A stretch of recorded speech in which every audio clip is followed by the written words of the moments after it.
The mission of the Danbury Music Center is to sponsor musical organizations, both instrumental and vocal, in which persons of a wide variety of musical backgrounds are encouraged to study and perform classic and modern compositions to improve their musical ability and to share the joy of music with the people of the greater Danbury area.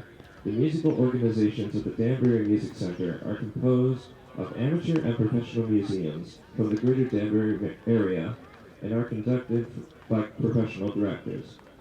Most performances are free to the public. Tonight's game is sponsored by the Danbury Westerners Board of Director Nick Wolf and Tony Gallucci from Gallucci's Catering. Gallucci's Catering is a family-owned business providing specialty products to regional markets and grocery stores for your enjoyment.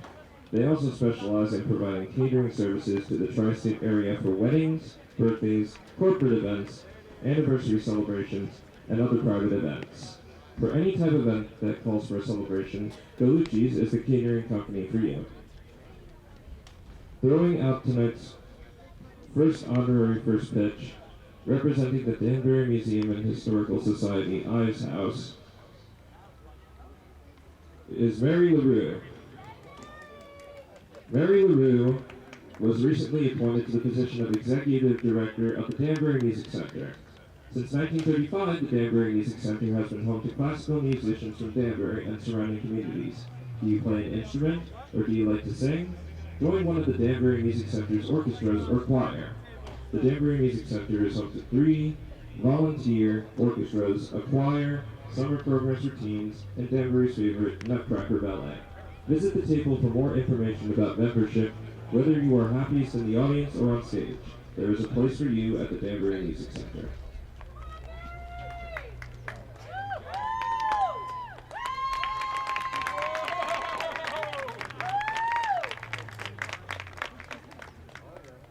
Excellent pitch. Representing the Danbury Museum and Historical Society Ives House is Bridget Girton, and being accompanied to the mound by both of them is Danbury's mascot, Westy.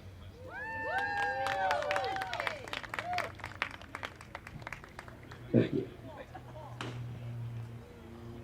We would like to officially welcome the Mystic Schooners to Danbury and wish them best of luck in tonight's game. The manager of the Mystic Schooners is Phil Orb, and coaches are Dennis Long, Chris Wojcik, and Scott Wasliger. Here is the lineup for the Mystic Schooners. Batting first, the right fielder from Stony Brook, number 2, Toby Handley. Batting second, the first baseman from Maris, number 29, Stephen Lorena. Batting third, the second baseman from Princeton, number 3, Dan Hoy. Batting fourth, designated hitter, number 55, from Miami, Florida, Brad Zunica. Batting fifth, shortstop from Yukon, number 7, Aaron Hill. Batting sixth, center fielder from Seton Hall, number 14, Zach Weigel. Batting seventh, left fielder from Dartmouth, number 6, Nick Rupert.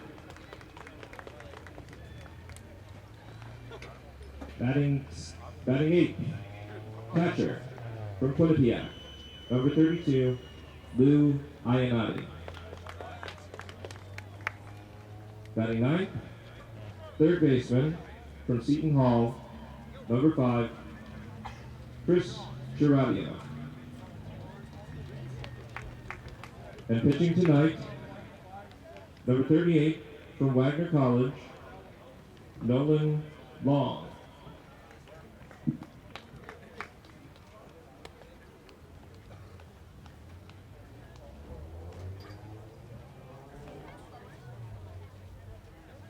And now, here is the lineup for your 2014 hometown Danbury Westerners.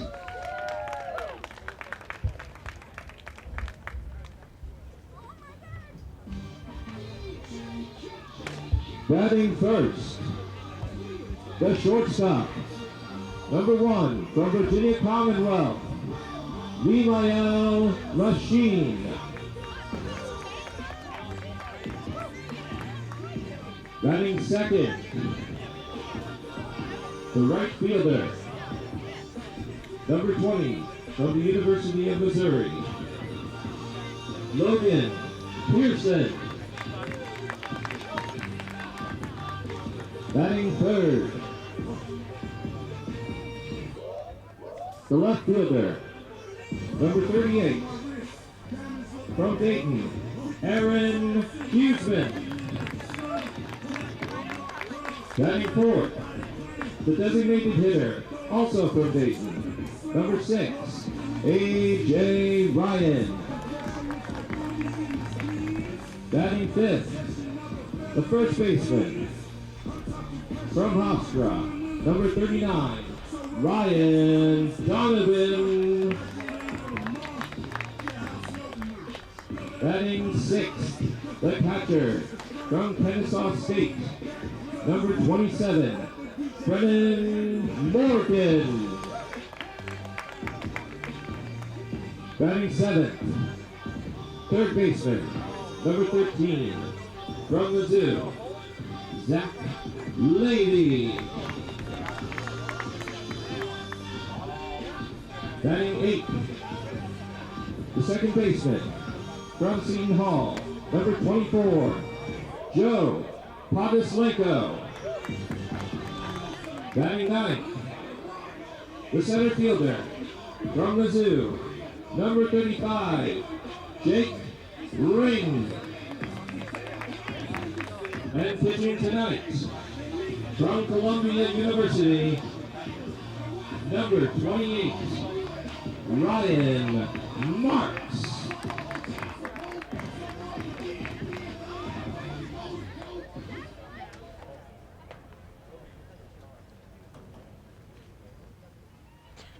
Coaching for the Danbury Westerners is Jamie Shevchik, Brad Cook, Ryan Smythe, Dylan Elber, and Austin Straub.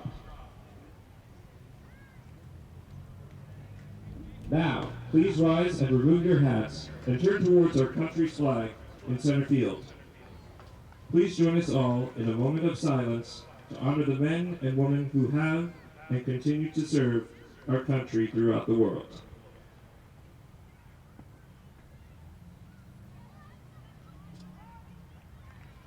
Thank you. Please stay standing as we honor America with our national anthem, performed this evening by Fermata Town.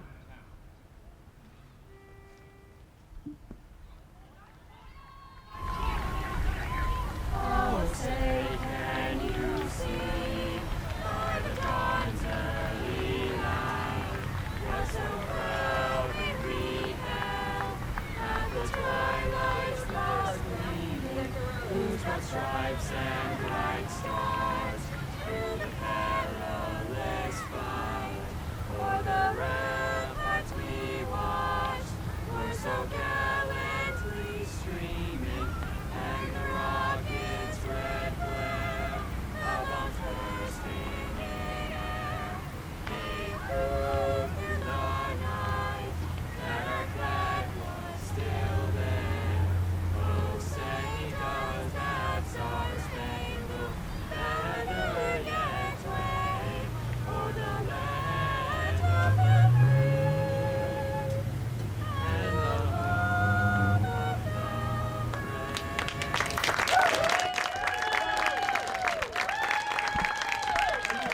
Hello, folks, and welcome to Rogers Park in Danbury, Connecticut. I'm Zach McGinnis, joined alongside Maggie O'Keefe. We have a great game of baseball ahead for you on a great day for baseball, as the Danbury Westerners will be taking on the Mystic Schooners. Danbury and Mystic going 3-4 in the division right now. The Danbury Westerners with a 9-26 record. The Mystic Schooners with a 16-13 record. As Maggie will bring into the broadcast now. Maggie will bring us Danbury's starting lineup, including the batting order. Maggie, take it away. Leading off for Danbury, number 1, V-Mile Machine. Machine will be at short, followed by number 20, Logan Pearson in right field. Number 38, Aaron Usman in left behind him. Number 6, A.J. Ryan, designated hitter this evening, followed by number 39, Ryan Donovan at first. Batting 6th for Danbury, number 27, Brennan Morgan, the catcher, followed by number 13, Zach Levy at third. Number 24, Joe Potaslenko at second, and number 35, Jake Ring, will bat 9th and round out your order for Danbury in center field. And I'll flip it back to Zach for Mystics lineups. Thanks, Maggie. Taking a look at the Mystic Schooners lineup. Batting first, the right fielder, Toby Hanley. Batting second, and this is a guy you got to keep your eye on. Second in the league in batting average, the first baseman, number 29, Steven Larino. Batting third is going to be the second baseman, number 3, Dan Hoy. The cleanup man is the designated hitter, Brad Zunica. Batting fifth, the shortstop, Aaron Hill. Batting seventh, the left fielder, number 6, Nick Rupert. Batting eighth, the catcher, number 32, Louis Iannotti, coming to us. He's a hometown boy, plays for Quinnipiac from North Haven, Connecticut, and rounding out the order would be the third baseman, number 5, Chris Giarretio. Now, the Danbury Westerners are already in the field warming up, and the man on the mound will be brought to us by Maggie O'Keefe.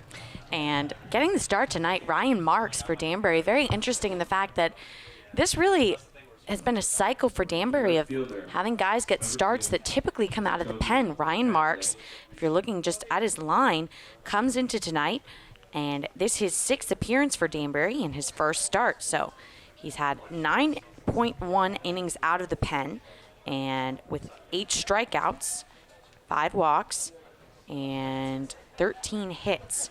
His ERA sits at 6.75, and a lot of that really due. The first pitch over for ball 1 to Toby Hanley. And Toby Hanley, the right fielder, up at the bat. Marks' first pitch was high. This one is a little sky hook going into short right field, fielded there by Logan Pearson, and that's one away. And back to Marks, Marks is one of a variety of Westerners that we've seen that really has just kind of come out of the pen getting these starts. Andrew Schwab, who was typically a closer for both the University of Missouri and for Danbury, came on and now is getting regular starts. And Alex Farina, since getting pulled for a start, has gotten 2 successful ones. And, Danbury decides, hey. First pitch to Larino, fielded by the third baseman, Levy. He fires it across the diamond, and just like that, there's 2 away.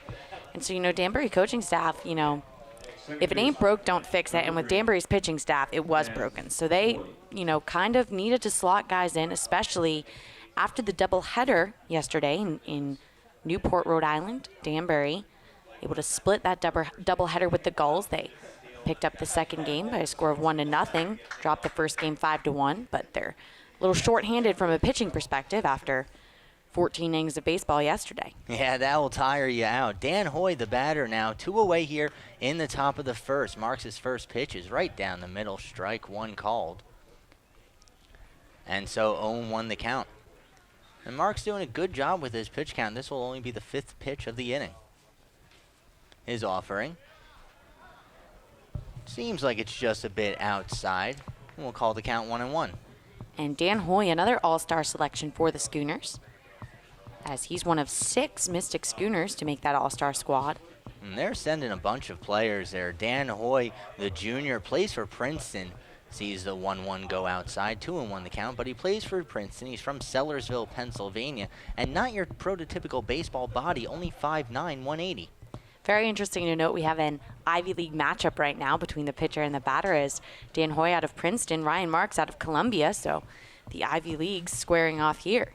Not much of a rivalry between the 2 schools, as that one's down and low in the dirt, 3-1. I mean, I'm just talking from the standpoint of, I think when we were out in Mystic, Mystics broadcaster Alex Teixeira, who cannot be here tonight because he's attending a wedding, but Nice. he said the collective IQ of this pitcher and batter is through the roof. And we definitely see that here, as there are several Ivy Leaguers on Mystics roster. That pitch is fouled off. Full count now, 3-2 to Dan Hoy. 2 away here in the bottom of the first. Danbury Westerners and their pitcher Ryan Marks looking to get out of the inning. In fact, if you're looking down Mystics lineup, they have 3 players from Dartmouth and 1 from Princeton and 2 from Princeton, excuse me. That one's down low in the dirt. Well, based off of that, now I'll call it a 3-2 count. Hoy comes into tonight batting .289, has appeared in 25 of 29 games for the Schooners. So really an everyday starter for them at second base. And Hoy, like we said earlier, with a smaller frame, as he swifts on that one. Tagged out, and that'll do it for the inning. So halfway through the first, 0-0 your score. We're going to take a quick timeout. You're listening to Danbury Westerners Baseball on the NECBL Network.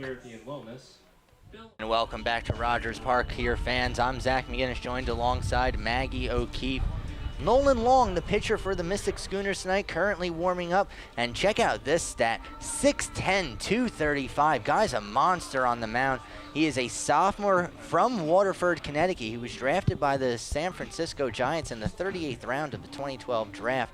Currently playing for Wagner, but 6'10", Maggie, imagine staring that down on the mound just 66 feet away.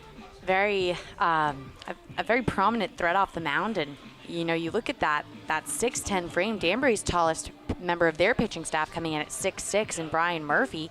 Another interesting note on Nolan Long is he's actually the nephew of Dennis Long, who's the pitching coach for the Schooners. So nice. Kind of, you know, a little bit of family recruitment there, is he gets to play with his uncle on the coaching staff. And I can tell you one thing, I've had a couple interactions with Dennis Long. Dennis Long is nowhere near 6'10", so kind of just got that height bug, did Nolan. Not bad. Well, he chose a good time to use it as well. Nolan coming into this game, he started 5 so far, 24 2/3 pitch. He's given up 18 hits, given up 17 runs as well, 30 strikeouts, but sporting an 0-3 record as he starts tonight's game. So the shortstop, the captain of the Danbury Westerners, Vimael Machine, will lead things off. 5'10", 185 product of Virginia Commonwealth, coming to us from Richmond, Virginia. He's been drafted as well in the 29th round by the San Diego Padres back in 2011. And he elected, to play collegiately at Virginia Commonwealth. Not a half bad idea, as that first pitch is inside. 1-0 the count. He was born and raised in Puerto Rico, actually, and came to America and gets to play collegiate baseball. Now, can you say that he really comes to America as that pitch is down the middle for a strike 1-1? Can you say he comes from America when he's from Puerto Rico, though? I get where you're going with that, but although it does seem, as that one is swung on, batted foul by a Machine, it does seem, though, that there's a different culture there on the islands. You see a good number of Puerto Rican baseball players come out, and a lot of them turn out to be stars as well. And, if you're watching the MLB Futures game, which happened just prior to the All-Star game last week. That one is batted through the middle, yes, for Machine, and he'll reach on a single. And that's great to see Machine be able to pull that ball. Just kind of a little dribbler that traced and danced on that outfield grass right down the center field pipe. But Machine came into tonight batting .238, and we've seen some higher numbers for Machine. He's cooled off a little bit, but Machine is the only Danbury Westerner to have appeared in all 35 games coming into tonight. And yes, folks, if you're listening, Danbury has played 35 games. Seems like they all sort of blend into each other. The right fielder, Logan Pearson, up to bat now. That first pitch is outside, 1-0 the count. Well, the Mystic Schooners have only played 29. So if you're looking from a comparison standpoint, Mystic with 29 games and Danbury in their 36th this evening. A lot of that due to rainouts. That pitch is inside, 1-1. Of course, Mystic right on the water, and kind of a perfect atmosphere for storms to brew. Danbury actually experienced their only rain delay of the season out there in Mystic. Now, they have had a couple games canceled because of rain. They were actually able to get that game off the ground. They just had a little bit of delay in getting it going. The tarp was pulled. Swung on by Pearson and missed 1-2. And Danbury, just looking at the series with Mystic, Danbury has played 3 games at Mystic, only 1 game prior to tonight at home. And they'll face Mystic 6 times this season. This is their 5th appearance against the Schooners. Taking off. Machine running as Pearson fouls one back over our press box. And Maggie, I've heard you mention this before, but our press box over on the third base side, that would be your angle from home if you're watching this game as well. So, bit of a different view of things. Indeed, and I'm just happy I'm not on the first base side with Logan Pearson at bat. If you're unfamiliar with the story, Pearson inadvertently shattered my computer as he's a left-handed batter, let go of the bat, and came in the first base press box at Ocean State. An off-speed pitch is looked at and goes low. And Maggie, you saw the video of that as well, I hope, correct? I did. They actually had it recorded on video, and you just watch this bat coming into the box, and somehow Machine running again, throw down to second, well in time, and Machine is out by a mile. And, you know, Danbury has been struggling a little bit with that running game as they've been caught stealing 25 times on the season. That said, they do have 30 stolen bases, but if you're looking at kind of a 50-50 ratio between times you've been caught and times that you're successful, it's a little bit dicey for comparison's sake. The Schooners have 50 stolen bases and have only been caught 24 times. So if you're looking at that ratio, speed kills, and Danbury really has not had that gelling for them this season. That pitch called strike 3. Logan thought he was going down to first base on that one, but he'll head back to the dugout in a little bit of dismay. Yeah, not happy with that call, but that will bring up Aaron Huseman to bat. The left fielder, 6'5", 205 from, or rather the senior from Dayton. And Huseman comes into today's contest. He has the highest average of any Danbury Westerner, batting .290. No home runs so far on the season as that first pitch is low. It does have 4 ribbies, though. And this is Huseman's only Huseman's 12th game for Danbury. And Maggie, we were talking about that a little bit at the pregame, but really the additions, as this one is swung on by Huseman and missed, 1-1, but really the additions that Danbury has made during the season. Indeed, and Danbury, you know, if you're looking at their starting lineup, they're working with, quick count in my head, 3 or 4 guys that have made late appearances to the team in their everyday starting lineup.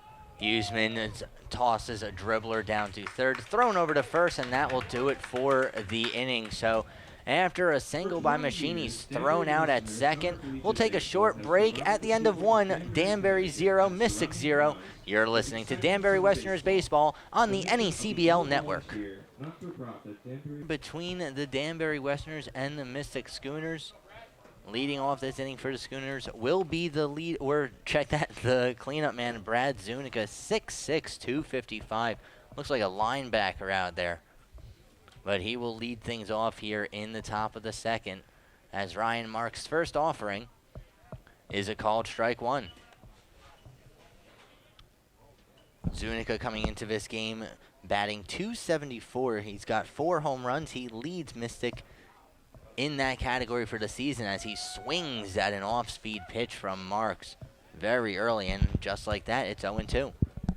And Marks, you know, we've seen him in relief really showing all the capacity to be a starting guy for Danbury. We'll have to see kind of how he's able to extend as he is a relief pitcher at Columbia as well. As that is strike 3, and 3 pitches goes down Zunica. And there's one away here in the top of the second. And that will bring number 7, Aaron Hill, to the plate. Hill, another all-star for the Schooners. He's out of the University of Connecticut, or UConn, as it's commonly referred. Oh, you got to call it UConn up here. Indeed. And actually have to be careful as the Mystic Schooners have 2 players from UConn Avery Point, which is right near where the Schooners play. That is very true, and you'll see that you'll see a couple of these schools, especially the state school systems, having these school, essentially satellite schools, as Mark's pitch is down low, making the count 2-0. But they'll have these satellite schools. I think Pennsylvania might be, I don't want to say the worst at it, but something like 28 satellite schools, Penn State Brandywine, Alvernia, the list goes on. It's an interesting kind of inside joke between As the outside pitch 3-0. myself and the usual broadcaster for the Schooners, Alex Texero, who, if you're just joining us, couldn't be here today. But we would kind of joke between Aaron Hill being from straight up Yukon and then Yukon Avery Point. That pitch is low, and on 4 straight pitches, Hill gets walked. So a runner on first here with 1 away in the top of the second, and that will bring Zach Weigel, the center fielder, up to bat. Weigel playing for Seton Hall right now. And Maggie, have you ever seen Seton Hall's uniforms?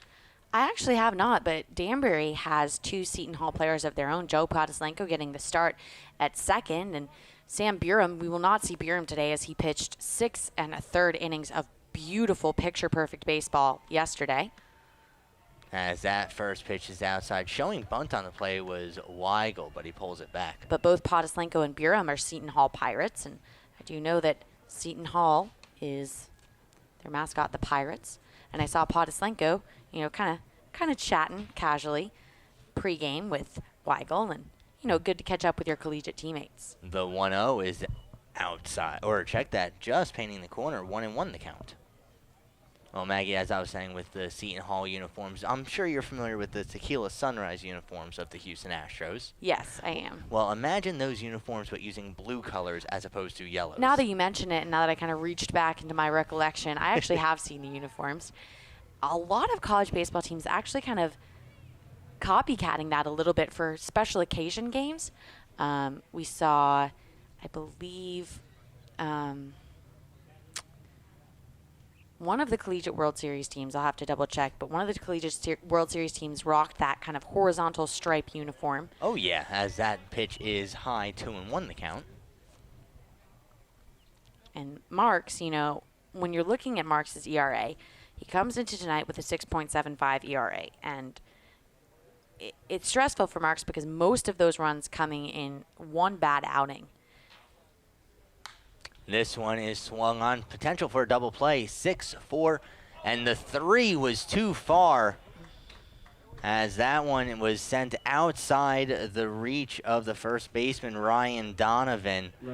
We'll see if there's an error charge to Podislenko there. But they had the chance to turn 2 there. Instead, they get the force out at second. Runner remains on first base, but now 2 outs, and coming to bat is the left fielder, Nick Rupert. So on with the fielder's choice is Weigel after the throwing error. I don't know if they're going to count that as an error or not. We'll wait to get the official word on that one as Marks checks back over to first base. But 2 outs here in the second inning, 0-0 your score. Nick Rupert to the plate, batting .200 coming into this evening, so right at that.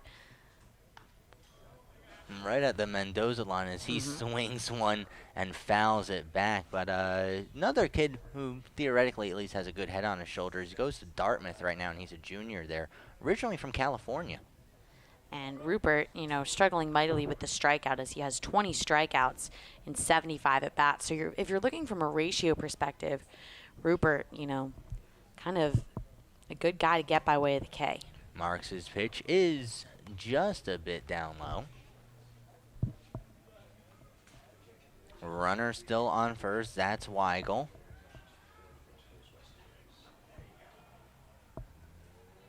As Marks will deal.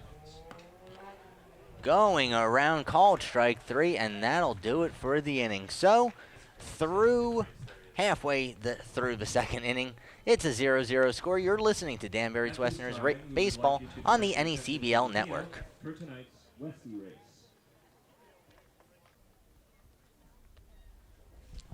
And welcome back to Rogers Parks, folks. Going into the bottom of the second inning, Danbury Westerners up for the second time. Usual first baseman, A.J. Ryan. He'll be filling in the DH spot today, and he'll lead things off for the Westerners. And, we have seen Ryan slotted into that DH role, and, not a regular clip, but ever since Ryan Donovan joined the team from the Vermont Mountaineers, Ryan's really kind of settled into making a couple spot DH starts. The first pitch is down the middle for a called strike. And Ryan comes into tonight batting .224. That said, he's been swinging the bat a lot more cleanly of late. We've been seeing a lot more elevation to his balls and the potential to hit for power. The 0-1 is grounded over to the first base side. Calling off the pitcher is the first baseman. And Ryan is run out, one away here in the bottom of the second. And that brings number 39, Ryan Donovan, Donovan getting the start at first tonight. And Donovan, this only his 12th game for the Westerners, as we said, a late addition. He's been doing all right, though, and he's managed to find himself a regular spot here in the lineup as the first pitch is down low, 1-0 the count. And, part of that due to his .267 batting average coming into tonight, you have to take into consideration when you're looking at averages on a sliding scale, Danbury does not have a player batting over 300. That pitch is swung on and missed, 1-1. So Donovan, currently with that .267 average, actually has the third highest batting average of any Westerner. And really, you got to give kudos to Zach Levy. That pitch, did he go around? No, he didn't, 2-1. As Levy has a .270 batting average. What's more impressive about that for Levy is that he's carried that .270 average through 32 games of play, whereas someone like Usman, who's batting .290 above him, has only played 12 games. It's easier to sustain that higher average. That pitch off the fist and fouled into left field makes the count 2-2. But it's far easier to maintain that higher average through a shorter clip of play. It's very easy for someone to come in, be hot off the bat, no pun intended, and then really kind of sharply tail off as their play wears on. So the 2-2 is swung on and fouled back behind us. The count will remain 2-2. Good long swing there from Ryan Donovan, trying to get something going here in the bottom of the second. So another 2-2 pitch. That one just outside. I thought he might have had him there, but the count is full, 3-2. There was a late break to that ball, too, and it kind of tailed a little bit downwards in the strike zone. I think that definitely not helping it push over for a strike either. So the full count offering is low, and that results in a walk for Donovan. The Westerners have a runner on first with 1 out. And now coming up to bat will be Brennan Morgan, the catcher from Kennesaw State. And with that walk, Donovan now boasting a 9-12 walkout to strikeout ratio, which if you're looking, to be able to pick up a walk almost nearly as many times as you get the K is something great to see, especially if you're looking from a sabermetrics perspective. And that's something, Maggie, I think you're seeing more and more teams doing, where they take a look at the advanced stats of baseball as this first pitch is a called strike, and 0-1 is the count. I can't tell you how many times the movie Moneyball has kind of encroached upon our broadcasts, whether it's myself who mentions it or another team's broadcaster on the road. But, Moneyball is a certain way of viewing the sport of baseball that's become more popular of late. Of course, the sabermetrics kind of the 0-1 was low, so 1-1 is the count. Go on. And, sabermetrics kind of headlined by that Oakland A's team that was able to go on a 20-game win streak. Not bad, as the 1-1 offering is struck over to third base, forced out at second, and a high toss over to first, so Morgan will reach on the throwing error. And there was absolutely no chance for Steve Lorino to grab that ball out the bag. He didn't even bother putting his glove up in the air. That's how badly the throw was sailed from second base. And there are some throws that will pull you off the bag, and then there's some throws, even if you jump, it's still not going to work out for you. So Zach Levy now coming up to bat with 2 outs, and his catcher, Brennan Morgan, on first. And the 2-out opportunities for Danbury continue to be presented. That said, the first pitch is fouled back by Levy. They put themselves in a situation where they have a runner on, be him, Morgan not in scoring position right now, but they have a runner on, 2 outs, and inevitably they fail to capitalize. And that's because they get themselves in good situations, but after 2 outs have already occurred. So the 0-1 swung on and missed by Levy. 0-2 is the count. And Slavey gives a bit of a kick to the dirt up there. And give credit to the grounds crew here at Rogers Park. Rogers Park is a very, I don't want to say open, but almost municipal, you could say. It's the Westerners are not the only team that plays here. It's the 0-2. Broken bat blooper is going to find its way into right field, caught, and that will do it for the end of the second inning. So at the end of 2, Danbury 0, Mystics 0. You're listening to Danbury Westerners Baseball on the NECBL Network, presented by Teamline. Danbury Youth Baseball. Fairfield County Bank. Welcome back to Rogers Park, folks. Beginning of the third inning as the Mystic Schooners will come back up to bat. Zach McGinnis, Maggie O'Keefe bringing you the action here from Rogers Park. But like I was saying at the end of the last inning, it's pretty, I don't want to say urban, but that might be the best way to describe it. Maggie, you saw this during, it was a World Cup game that I believe Colombia had won. And there was a parade of cars just over the outfield wall. You figure, maybe 20, 30 cars involved in that? Indeed, and if you're unfamiliar with Rogers Park, forgive us if we're kind of beating a dead horse if you've been listening all along with us this season, but Main Street in Danbury actually extends and kind of jettisons adjacent to the right center field here in Danbury. And, as you mentioned, Danbury, definitely an urban city. It's kind of interesting to see a lot of these players for the Westerners. As the first pitch of the inning going to Louis Iannotti. A lot of these players from the Westerners have never been to Connecticut before. And, they see Danbury, they come and play here every day. The 1-0 nearly takes off Iannotti's head. He ducks out of the way, but that makes it 2-0. And their impression of Connecticut is that Danbury urban atmosphere, and then they go and they stay with their host families in a town like New Milford or Bethel or Ridgefield, and it's a completely different vibe. A little different, as this pitch swung on and missed by Iannotti. That makes it 1-2. As most of Connecticut is small town America, quaint shops, storefronts, and nowhere near a city environment, but Danbury is one of the real only cities in Connecticut. Mark's pitch swung on, and now 2-2. You're looking at Hartford, Danbury, Bridgeport. Bridgeport's probably the biggest. And it actually is, which is one thing that some folks find surprising, as the 2-2 is high 3-2. But Bridgeport is one of the largest cities in Connecticut. It is larger than Hartford, and yet Hartford was the one that had the Hartford Whalers of the NHL.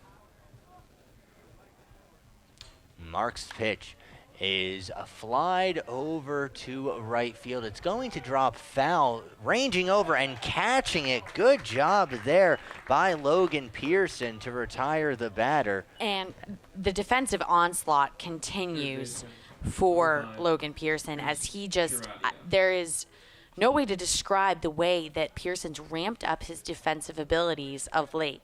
We've seen him make clean, crisp throws in from the outfield, and he kind of just pulled that out of his back pocket. I think it really just took him some time to get comfortable out there in right field, as his offense has been pretty consistent, and now we're seeing the defensive star side of Pearson emerge. Oh, good speed showed by him as well to snatch that over in foul territory. Up batting now at the bottom of the order is the third base Chris Serratio, and he showed bunt on the first pitch. It was outside, so 1-0 is the count. Mark's second pitch to Serratio is a called strike, and now we're at 1-1. And that's a decent amount of real estate that Pearson had to cover to snatch that ball, too. And we've really just seen that range from Pearson. That pitch bounces in the dirt for a ball, 2-1.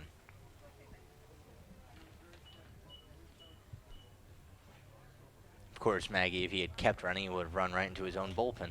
Indeed, and that a new addition as Danbury switched bullpens about 2 weeks ago. This one is lined over to Machine. He tosses over the diamond to first, and that will do it. 2 away now here in the top of the third inning. 0-0 your score between Danbury and Mystic, as Mystic goes back to the top of the order now as Toby Hanley is up to bat. And Handley leading off for the Schooners. They've batted around here as we're in the top of the third inning. Handley is another all-star for Mystic if you're just looking down the list of Schooners that were polled. As the first pitch is bounced over to Machine. Machine fires over to first, and that'll do it for the top of the third inning. So, halfway through 3-0-0 your score. You're listening to Danbury Westerners Baseball on the NECBL Network, presented by Teamline.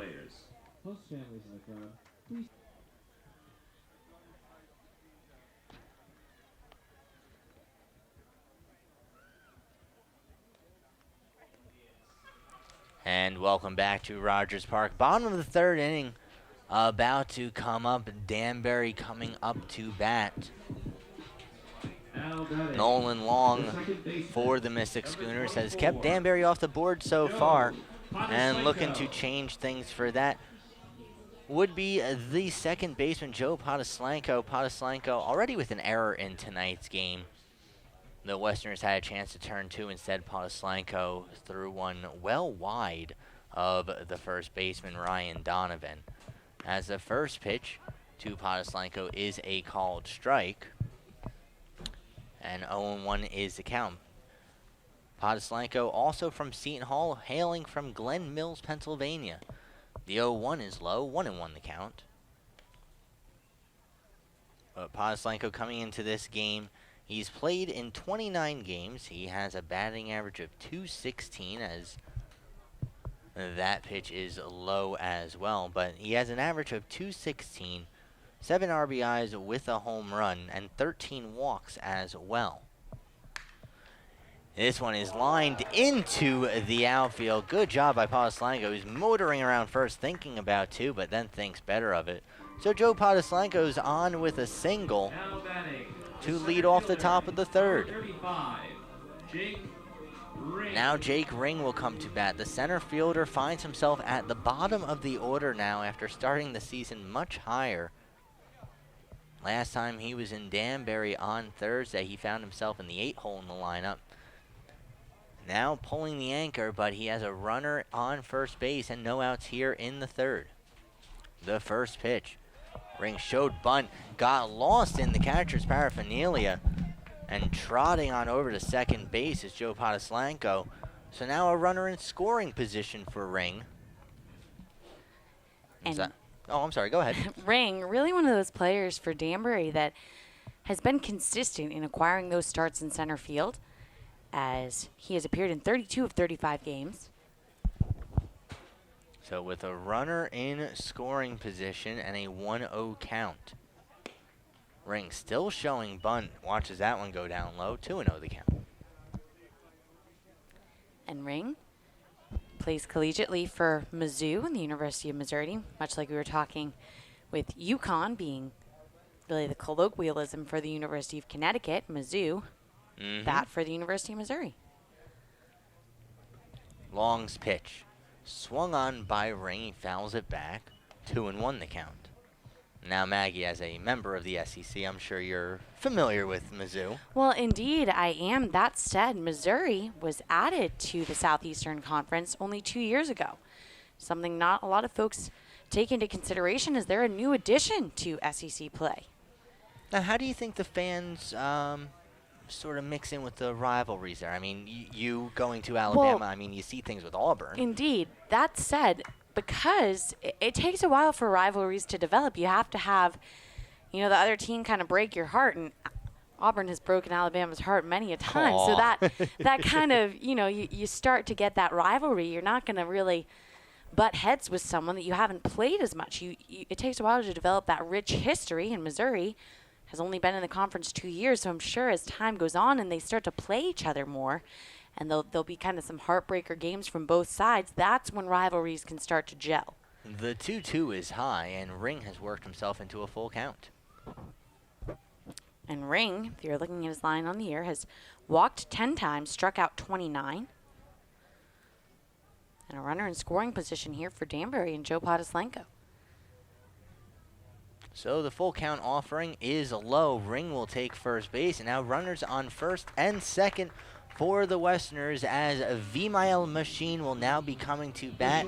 The shortstop coming into this game already has 11 RBIs, and he has an opportunity to get his team on the board here.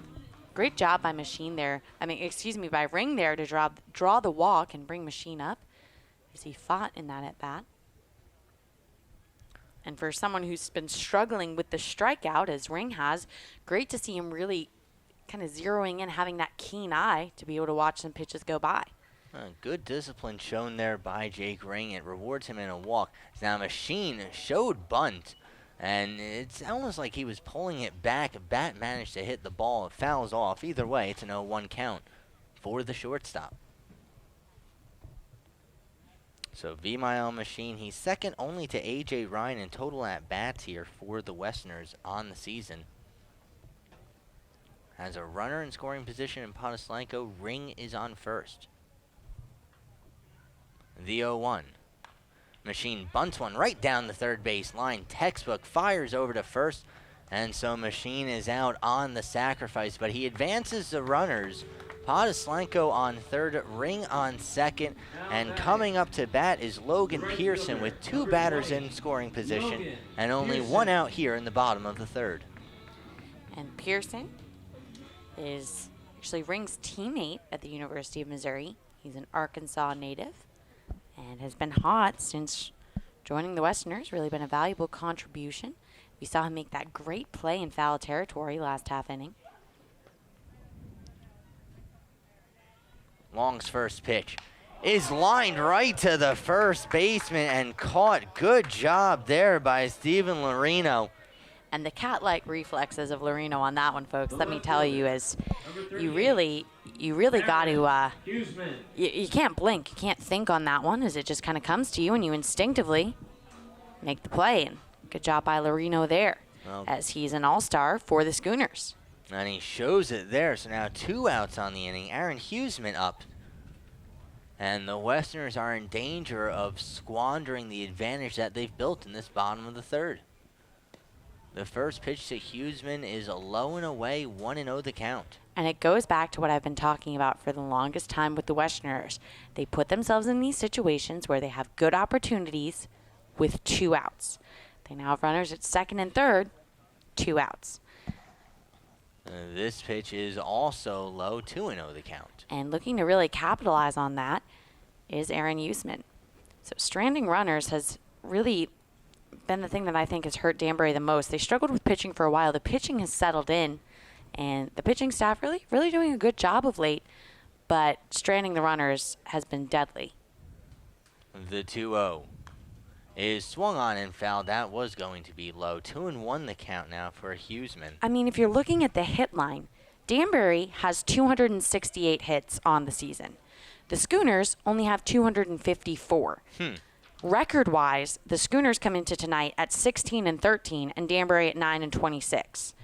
So if Danbury has been able to out-hit the Schooners and are record-wise in a complete hole in comparison to Mystic, you start to realize that those hits have not been capitalized upon in the way that Mystic's been able to. The 2-1 was fouled back by Huseman, so now 2-2 the count, 2 outs here in the bottom of the third. Danbury with 2 runners in scoring position, and Aaron Huseman at the plate. The 2-2 is weakly sent back over to second, scooped and fired over to first, and that'll do it for the inning. So the Westerners were threatening, but they end up with nothing. Through 3 innings, 0-0 your score. You're listening to Danbury Westerners Baseball on the NECBL Network, hosted by Teamline.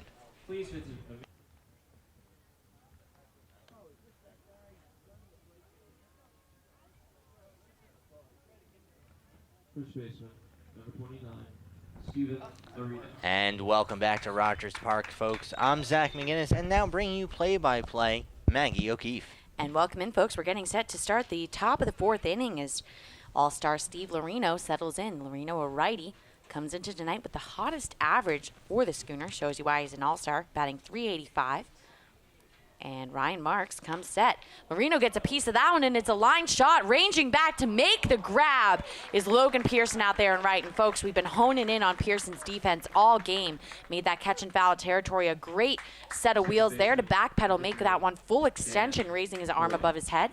And that's the first out of the inning. And check that. Pearson had to adjust his track on that fly ball. He did a great job reorienting himself, knowing where he is in the outfield. He makes the catch right in front of the fence. And that will bring second baseman, number 3, Dan Hoy, to the plate. Marks, who's been getting quick outs. Not a lot of pitches from Marks so far this evening. Deals that one at the knees for a strike. And Marks had an impressive season with Columbia this spring. As very interesting, he's a relief pitcher there and was a reliever for Danbury. An experimental start for him here that's seeming pretty effective. No runs in 3 1/3 inning of play for Marks. He deals that one for ball 1. Count pulls even at 1 on Hoy. Hoy, another all-star for Mystic. Marks deals that one. It skips to the plate. It's blocked by Brennan Morgan, but no one on, no harm, no foul. Marks is going to kind of play with the divot on the mound. As dealing off the mound, Nolan Long really likes to use this kind of divot he's made for himself, and Marks not necessarily a fan of that, as he's had to fill it in a couple times. He comes set and deals that one fouled back into the screen. Count now even at 2. I think that goes into the gamesmanship a little bit that you see between pitchers. I mean, in other sports, you see it plenty of times, say, hockey goalies, and how they essentially futz around in the crease. But when you're using the same mound like that, if one pitcher prefers a nice big divot there and the other one doesn't, it's interesting to see how it works out between the two. And Marks deals that one, and chasing all the way is Hoy. But I believe he just got a piece of it to stay alive. Count holds even at 2. And Hoy, if you're looking at his line, has 9 walks, 18 strikeouts, and has appeared in 25 of 29 games for the Schooners. The Schooners actually do not have a player on their roster who has appeared in every single one of their games, as Mark steals that one fouled back, and again, Hoy stays fighting. So we were talking, sabermetrics earlier, and the ability to kind of work these counts is factored in to that sabermetric stat. If you are able to kind of keep fighting and increase your on-base percentage, however that be, it's going to increase your odds with scouts who kind of lean to a sabermetric side, as that one misses inside. Ball 3, count now full on Hoy. Hoy, a little bit of a smaller build, as you had mentioned, 5'9", 180 out of Princeton. And Marks comes set. And he got him to chase with the downward tailing curveball. And down with your strikeout is Dan Hoy. So that's the second out of the inning. And 2 up, 2 down for the Schooners. That will bring Miami product, number 55, Brad Zuniga, to the plate. Zuniga comes into tonight batting .274. And he's above the collective batting average as a team for the Schooners. Collectively, they're batting .258. Compared to Danbury's .236 team average. Marks comes set. That one, a swinging strike at the knees, is kind of wincing and backing up on that is Zuniga.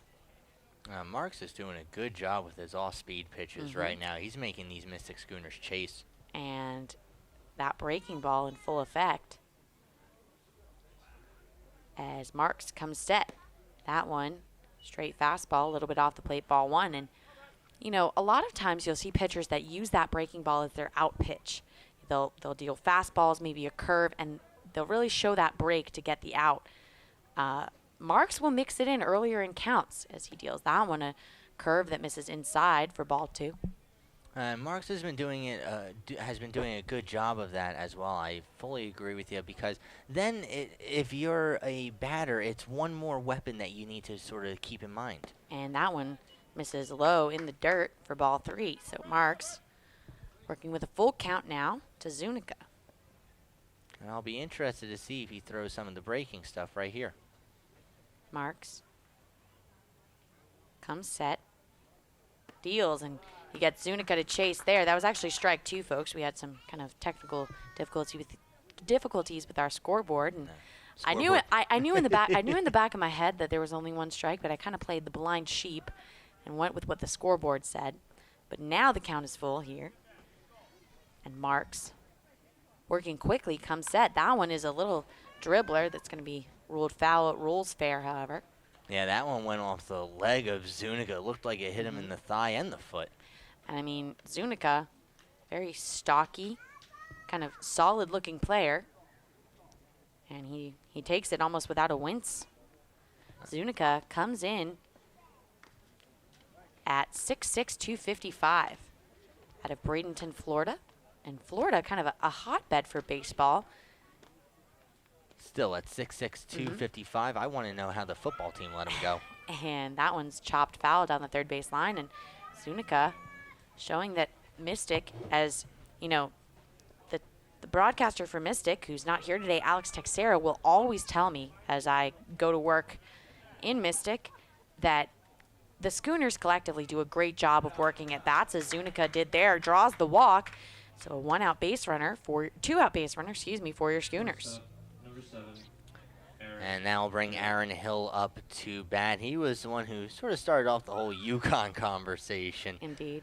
But the shortstop will have a runner on first.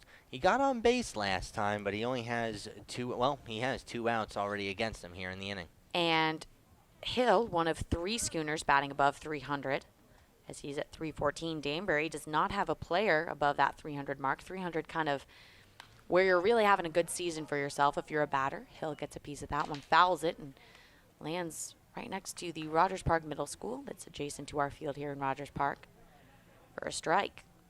I like the one woman over there in a lawn chair. She kept her eye on it, and Yeah. she realized she didn't have to move. So. Fun fact, here at Rogers Park, if you pick up a foul ball and retrieve it, you can exchange it at the concession stand for a hot dog. Is getting Hill to chase there as Marks got him with the curve, tailed off the plate, and swinging over it was Hill. He's frustrated with himself, kind of kick with the dirt, get himself calibrated. Hill stands very far back in the box as he's got his back foot almost even with the back line. And he gets a piece of that one. It's a line shot into center field, and ranging over to not make the play is Ring as it drops. And coming around, thinking about scoring is Zuniga. He's going to hold it third. There was some confusion on that. Ring did not back off the ball, and Usman was ranging over from left field. Usman got in Ring's path of, view of the ball. Ring dropped it, and I think the Ring should have, maybe just let Usman get that one. As you kind of saw Usman giving Ring a little look like, what's going on, buddy, as they both walked back to their respective positions. Well, you either let Ring make that catch, but then I take a look at Ring as he's going for this ball, and he tries to catch it almost like it was a little shovel. His glove was down low by his waist. You didn't see too much extension from it as opposed to really tracking it into the glove. Instead, it falls between the both of them. And, miscommunication, I think, a big part of that, as a broken bat blooper to second base off the bat of Zach Weigel, and it's going to be fielded cleanly by Podoslenko at second. Fires it to Donovan at first for the out. 4-3 ground out, retires the side. Stay tuned, folks. Once again, the score is 0-0. We're heading to the bottom of the 4th inning. You're listening to the NECBL Broadcast Network, hosted by Team Line. Stay tuned, folks. We'll see you on the other side. Coach Tours, Danbury New Slot, Danbury Self-Storage, Danbury...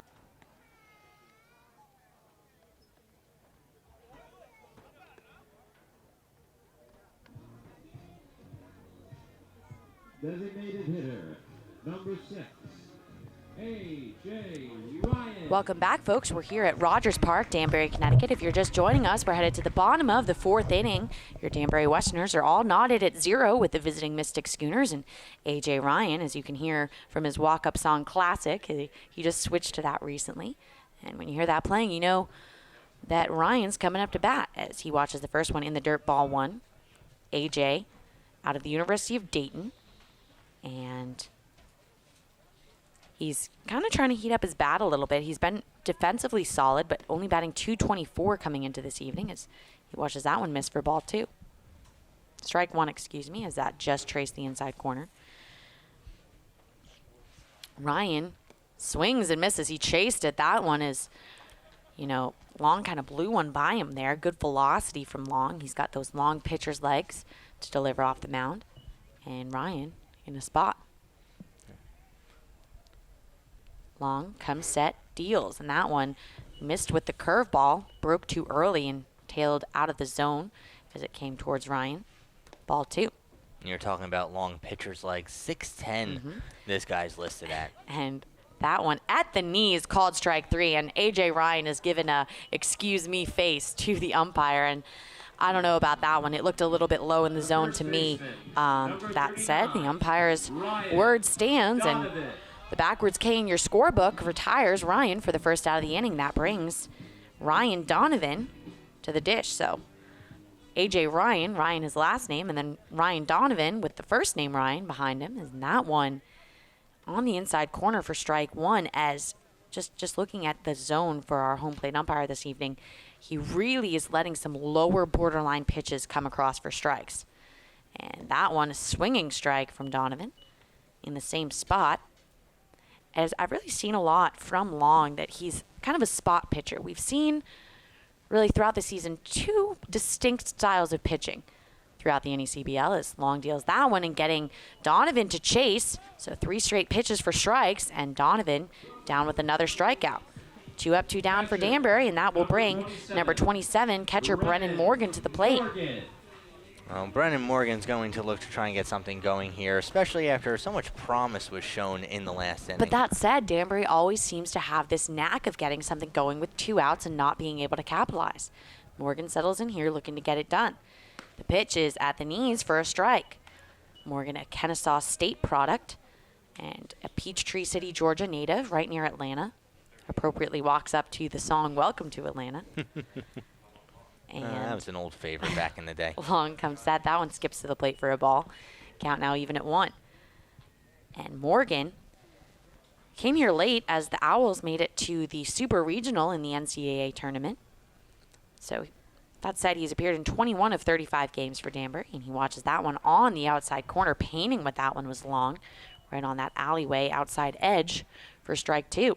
And you mentioned about him joining the team later. One of the many catchers that the Danbury Westerners have had this summer. Indeed, and they've really settled into having, just 2 right now with Tyler Sanchez, Brennan Morgan behind the dish. And that one on the outside corner, called strike 3 to Morgan. Morgan stays frozen for a minute as he's in dismay.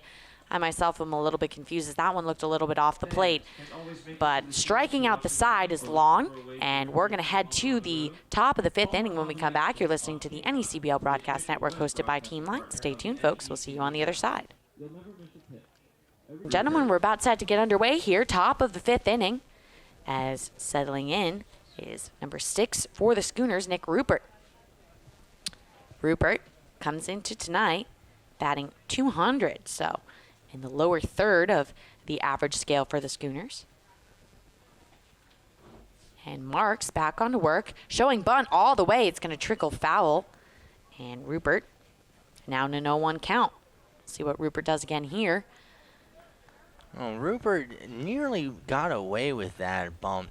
The Westerners' defense obviously not prepared for one, especially with the first batter of the inning, and sometimes you'll see that go for an infield single. And Rupert has 4 stolen bases on the season, so a lot of speed out of the box, capable of beating out one if he lays it down, and he watches that one go by for ball 1. Well, we've seen that a couple times now, Maggie, where just a nice bunt, usually along the third baseline, but sometimes they'll push it towards first. And the pitch from Marks, that one's going to be popped foul sharply. It's going to land in Danbury's bullpen, and scrambling over to get it is Levi Mintz. Picks it up. I don't think Mintz can exchange it for a free hot dog. I was going to say. I don't know about that one. I think he's just going to put it in his back pocket, or in fact put it in the ball bucket out there. He might be wishing he could get a free hot dog, but he could try. And that one skips to the plate. Mintz looked very impressive in relief yesterday in the first game of the doubleheader for Danbury. Didn't allow any runs over approximately 3 innings of work. So it's probably unlikely we'll see him out of the bullpen today. Oh, probably not, although that win did break a 5-game losing streak. And that one's going to be chopped off the glove of Marks. He fields it off the mound and recovers cleanly to make the out. So your 1-3 ground out retires the second man of the inning. And Marks has been impressive, as you really have to have good composure to have that one kind of knock back your glove, trickle away from you, and you got to stay focused to get it to first base in time. And that's the first out of the inning for Marks. Well, it was a good reaction by Marks. I mean, we saw that earlier in the last inning by the first baseman, Steven Larino, for Mystic. Mark steals that one at the knees for a strike. But sort of repeating what you said, it's just an instinct, and Marks did a good job there. He knocked the ball down, and Donovan actually had to shield his eyes to make sure he didn't miss the throw coming to him at first. And that one is a line shot into center field. Ranging over to make the grab is Jake Ring for the second out of the inning. And that retires Lou Iannotti. Iannotti didn't really give us a chance to talk about him as he capitalized, jumped all over that one. But it drops in for a fly out to Ring. And that will bring number 5, Chris Shiradio, to the plate. Shiradio in the 9 spot tonight for the Schooners. And Another Seton Hall product. Indeed. He's from Teaneck, New Jersey. As I saw a lot of Seton Hall mingling pregame, let me tell you. And Sam Burham, who actually has that one at the knees for a strike. I see the 50-50 raffle has started making its way around the ballpark. And I see that Sam Burham, after getting a start yesterday, is kind of meandering through the stands, helping out our intern staff sell those raffle tickets. And that one misses off the plate for ball 1. Looks like Dan Rankin's out there with him. Indeed. So both Rankin and Burham, actually the Rankin-Burham tandem duo was responsible for all the pitching in Game 2 of yesterday's doubleheader, in which Danbury got the win. So they both pitched, and probably, you know, and judging by the fact they're doing the 50-50, will not get pulled here in tonight's game. Yeah, I can't say I've ever seen one of the 50-50 guys get involved in the game afterwards. I don't think so. I think that kind of kills your in-game mojo. As 1-1 count, 2 outs. Marks comes set, and that one's a chopper to second base. Up with it is Podoslenko, fires it to Donovan, who extends off the bag for the out. Your 4-3 ground out retires the side. 1-2-3 go the Schooners. We're going to head to the bottom of the 5th inning when we come back. You're listening to the NECBL Broadcast Network, hosted by Teamline. Stay tuned, folks. We'll see you on the other side. Danbury, Connecticut is Zach Levy stepping in. Levy batting .270, and if you're looking from kind of a stretch standpoint, Levy with really the hottest average, as he's appeared in 32 of 35 games and has carried the highest average throughout that longer stretch. He shows bunt, lays one down. It's going to be right back to the mound at long. He fires it across to first. Larino with the out. And if you want to lay down a bunt for a single, Levy, that is not the way to get it done, as you want to shade it to the third base side, and Levy put it right up that dirt keyhole that leads back to the mound. And he is retired for the first out of the inning.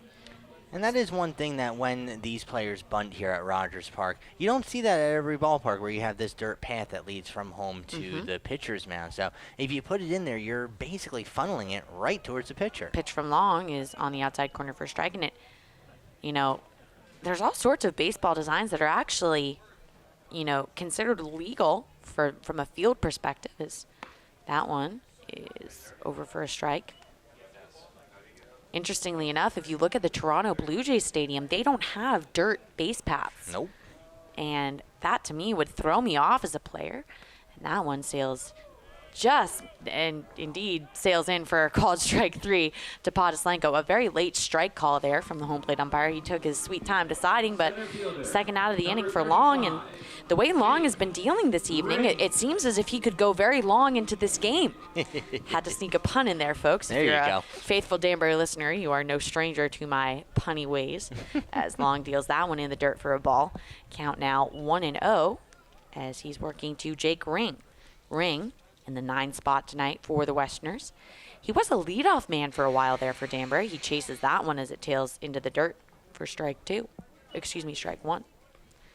But Ring was getting a lot of leadoff spot starts, and one day, Machine just kind of got put there, and Ring was slotted later in the order, that one upstairs. And, you know, part of that due to some of Ring's struggles with that strikeout. And if you have a guy that's kind of struggling a little bit, putting him later on in the order is oftentimes helpful. As that one at the knees for a strike to Ring. Count now even at 2. So to borrow Mike Lord's phrase, deuces are wild here at Danbury. 2 balls, 2 strikes, 2 outs. I actually didn't, as Long comes set. That one, a strike 3 for Jake Ring. So he goes down by way of the strikeout. And 1-2-3 again. Go your Westerners. Will head to the top of the 6th inning when we come back. Stay tuned, folks. You're listening to the NECBL Broadcast Network, hosted by Team Line. We'll see you on the other side. Once again, score knotted at 0 here in Rogers Park. Stay tuned.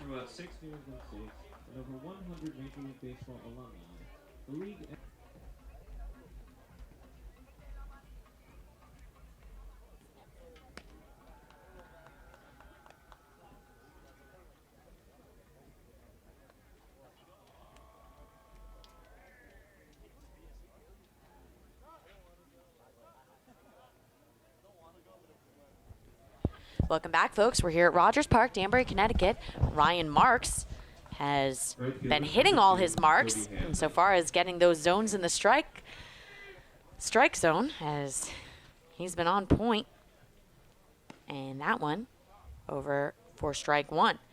Interestingly enough, we had one fun bus ride in which we were making nicknames for one another. And oh boy, one of our other interns, Alex, made a nickname for Ryan Marks and called him Ryan High Marks, as he attends the University of Columbia and certainly has some high marks from a grading perspective. And tonight, from a pitching perspective, as he's working with a 1-1 count to number 2, Toby Hanley.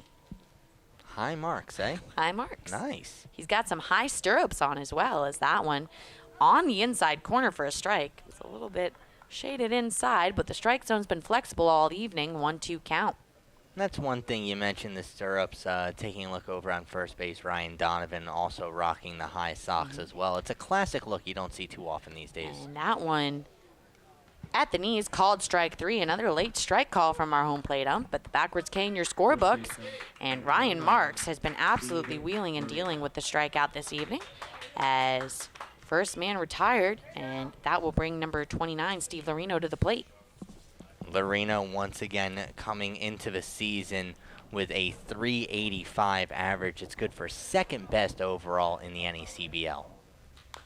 And getting a piece of that one is Lorino, but it's going to be off his foot and foul. Yeah, it looks like that one stung him a little bit. Lorino does not wear a shin guard or an ankle guard or anything that you see plenty of the other batters wearing, and he's still wincing and walking around now behind the umpire, but those things, they can hurt.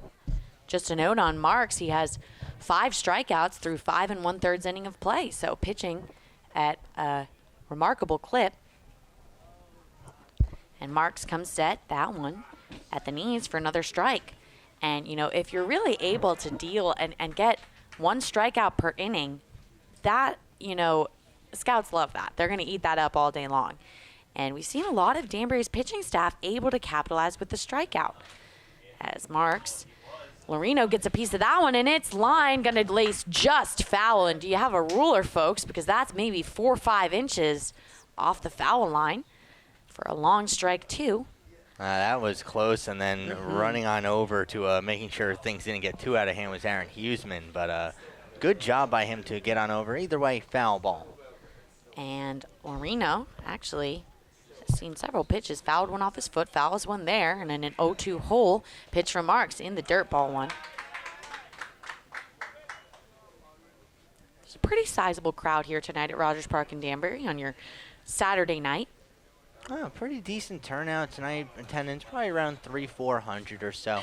Now Danbury doesn't have the largest of parks here in the NECBL. Indeed, at Newport last night. Marks comes set, and that one's chopped down the third base line, gets past Zach Levy at third, trickles into left field, and on at first, which with what I believe will be ruled an error on Zach Levy. And I think it will be ruled one. As that ball, indeed. Yeah, that ball just took a bit of a hop on the dirt after it came off the grass. And folks, that's Zach Levy's 11th error of the season.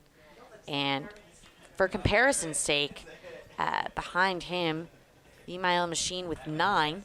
No player on the Schooners roster with more than 8 personal errors charged to him, but that Levy's 11th.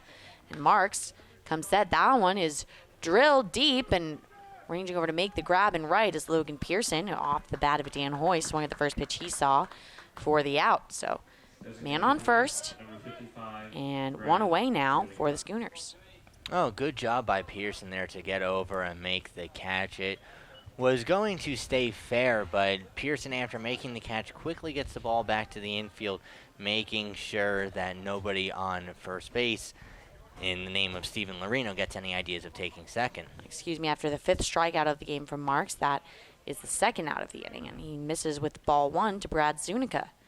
Zuniga out of the University of Miami, and Miami is really kind of a building baseball program, as they have a reputation of pulling big league players. Marks comes set. That one just misses a little bit low. One thing to take into consideration when you're dealing with batters of different heights, the strike zone is going to be a little bit different, as their knees, and the home plate umpire this evening really using the knees as kind of a frame spot. Their knees are in different locations. That one misses assertively for a ball. Count now 2-1. But, you know, Brad Zuniga coming in at 6'6", has some knees that are a little bit higher up. Poor kid. Just simply by structures of anatomy. Marks comes set here. That one is going to be a line shot into center field for a base hit. Coming around second is Lorino. He's going to pull into third. And runners at the corners now with 2 out for your Schooners after the base hit by Zuniga. Oh, Zuniga with the hit. Loreno doing a good job getting over to third. Jake Ring was able to field that as pretty much as quickly as he could, and he tosses it on over to Podoslenko. You know, Ring kind of perhaps saving a run on that one is booking around there was Loreno. Loreno with 3 stolen bases on the season and 50 stolen bases for your Schooners. Danbury with only 30. But Zuniga is an all-star for Mystic, and Ring, as the pitch from Marks misses outside for ball 1. Ring, you mentioned that accurate throw, is actually Danbury's participant in the throwing accuracy contest that will take place on Sunday prior to the All-Star game. Ring was not an All-Star selection, but got the pull to be a member of that competition, and Marks steals that one, misses outside ball 2. Danbury will also send A.J. Ryan. Ryan will be the home run derby contestant for the Westerners, and Ring will also compete in the 60-yard dash competition, so 2 skill competitions for Jake, as the pitch from Marks is at the knees for a strike, 2-1 count. But Danbury's 2 all-stars come in the form of Andrew Schwab and Max Knutson, both pitchers. And Marks comes set. That one misses off the plate for a ball. Count now 3-1. Good pitch to hit here for Aaron Hill. Hill, the shortstop. And Hill has appeared in 26 of 29 games. So we mentioned for the Schooners, no one appearing, getting a start every day. But Hill lines that one off the bat of Hill, and chasing it back is Jake Ring in center. He camps under it and makes the play. So the Schooners leave runners at the corners. And stranding runners has really been the theme of the evening, as ample scoring opportunities from both sides, but no one's capitalized yet, as we're knotted at 0 heading to the bottom of the 6th inning. You're listening to the NECBL Broadcast Network hosted by Team Line. Stay tuned, folks. We'll see you on the other side.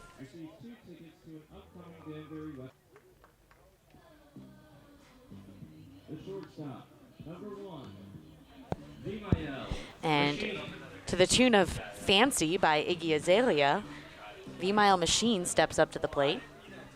And another one of the Westerners who kind of switched his walk-up song mid-season. See, that's how I know I'm getting old. What's an Iggy Azalea? What's an Iggy? She is a rapper from Miami, as the pitch from Long gets away. And Lou Ionati doesn't know where that went. He was looking underneath him like, is it under my butt? Where is the ball? And couldn't find it. Elects just to get a new one, let it roll to the backstop. And no one on base. So no harm, no foul, 1 ball. And that one is strike to Machine. So she's a rapper? She is. She's a female rapper. Huh. And she has the song Fancy. Another one called Black Widow. That's one of my new favorites. It's pretty good. Huh. This pitch from Long. At the knees for a strike. I am not a closeted rap fan, but you look at me and you don't necessarily think, wow, she likes rap, but that was my first impression. I've actually had an instance of rapping on the bus. We had a rap battle. How'd that go? Very well, as the pitch is chopped to short. Aaron Hill up with it, fires across the diamond for the out. 1 up, 1 down, and Long is dealing. And that capability to go long into the game is looking very potential as we're here in the bottom of the 6th inning and 1 up, 1 down. That brings number 20, Logan Pearson, my good bat-flinging friend, to the plate. So what you're telling me is that there was a rap battle on the bus. There was. Who did you battle against? It was more of a step up and show us what you got and then sit down type rap battle, as that one skips to the plate. And any one of the Westerners roster will tell you that Andrew Schwab, one of our all-stars, is a rap genius. Not only can he rap along, he can do his own original raps. He will, kind of freestyle and just come up with things out of a hat. And that one is on the inside corner for a strike to Pearson, 1-1 count. But, I typically just will know all the words to a rap song and be able to do it from memory with no accompanying music. And that one sails upstairs for a ball. Schwab can just come up and start rapping about, what he's seeing out of the bus window, how our game went, and he's got, the rhymes going, everything going for him. He's very, very good with it. Who knows? If Schwab's baseball career doesn't work out, he could be your next rap star. Now, I've heard this said before. I don't think I've ever said it myself, but does anybody lay down a sick beat for him? Well, he lays down his own sick beats, which is perhaps the more interesting thing. And it's kind of funny. He has a rap name. He goes by the name Professor Schweebs. Schweebs? Yep. Professor Schweebs. The count is even at 2. Pearson swings and misses a chasing that one for the second out of the inning. Where exactly does one get their doctorate in? I mean, if he's a professor. I don't really know. He does attend the University of Missouri. He has not graduated yet. Huh. But he goes by professor, as there are 2 outs now in the inning. Long dealing and gets set to work to Aaron Usman. Pitch from Long is chopped foul. Perhaps a school of hard knocks. I thought it was just a college, but maybe it's a university. Perhaps. I've seen lots of their undergrads, not too many of their graduate students. And 0-1 count now on Usman. That one sails a little bit low, ball 1. Count even at 1, 2 outs. Usman to the plate, batting .290. He has 4 RBIs and only 31 at bats. So really a key contributor for the Westerners. Swings and misses chasing that fastball as Long blew one by him. And the count 1-2. Long, the nephew of pitching coach Dennis Long for the Schooners, fires that one, and it's another strikeout. Throwing his bat is Usman as his temper kind of flares a little bit. He's frustrated. And 1-2-3, go your Westerners. Score still knotted at 0, and Danbury and Mystic, no stranger to that 0-0 tie. We'll tell you more about that one as we head to the top of the 7th inning when we come back. You're listening to the NECBL Broadcast Network hosted by Team Line. Stay tuned, folks. We'll see you on the other side.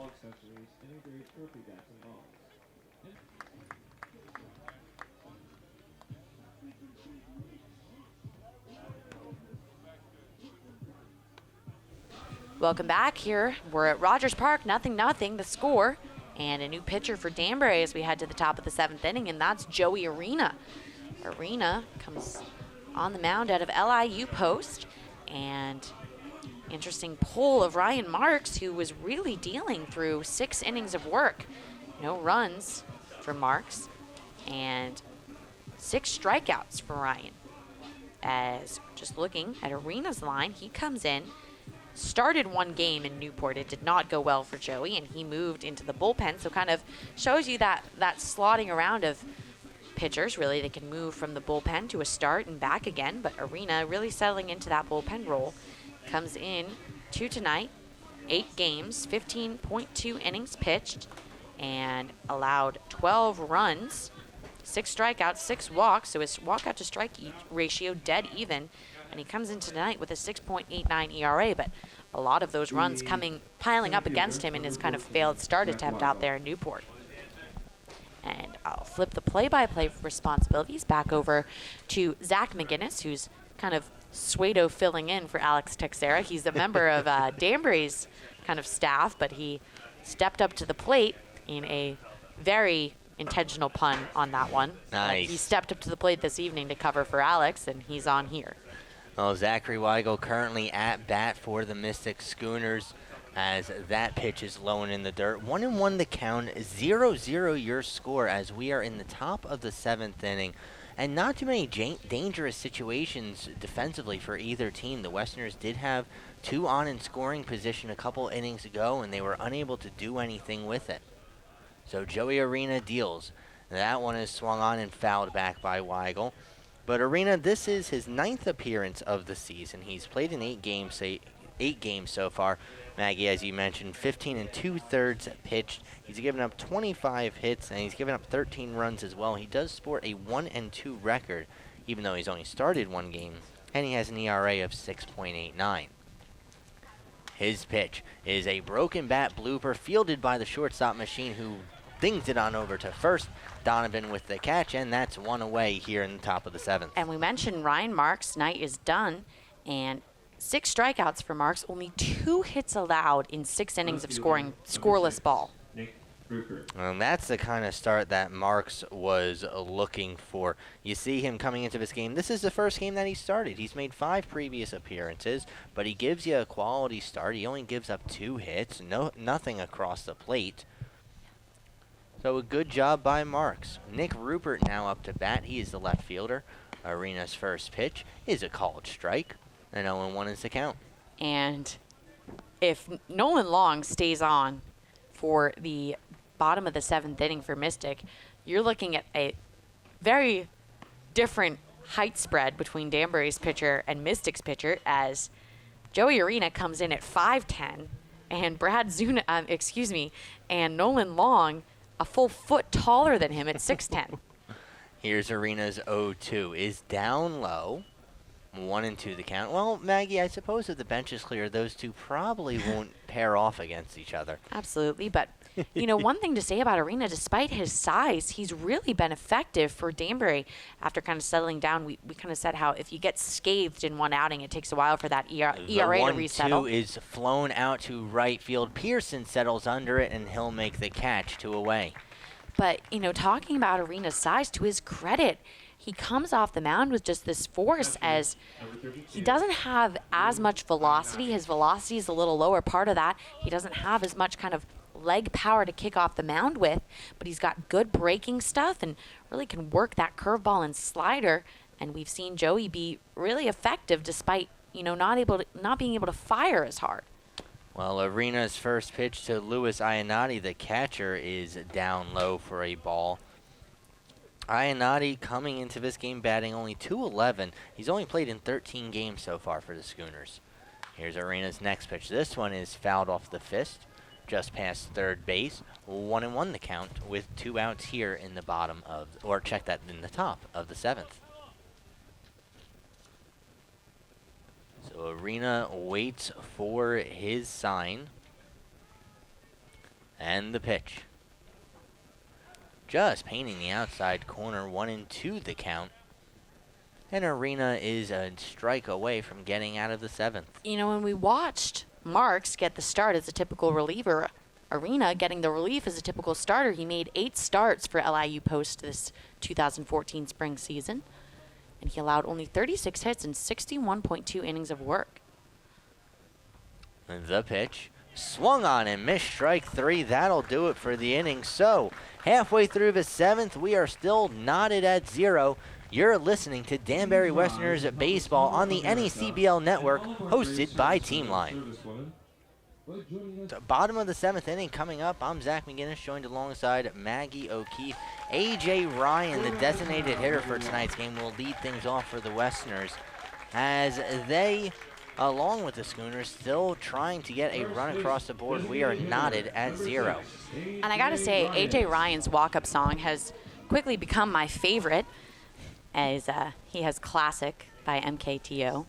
As the first pitch from Nolan Long. Nolan Long now going into the 7th inning. I told you he was going to go long in this game. And I told you. You were right. You were absolutely right, as that pitch is low for a ball. But Nolan Long, now he's going into the 7th inning. He's only given up 2 hits so far and 8 strikeouts.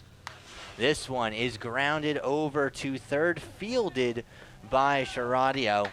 and he tosses over to first and tossing out A.J. Ryan. One very interesting thing to note is not only are these teams tied at 0 from a score perspective, each team, both Mystic and Danbury, has 2 hits and 1 error apiece. So if you're looking at the scoreboard line, they're dead even in every category.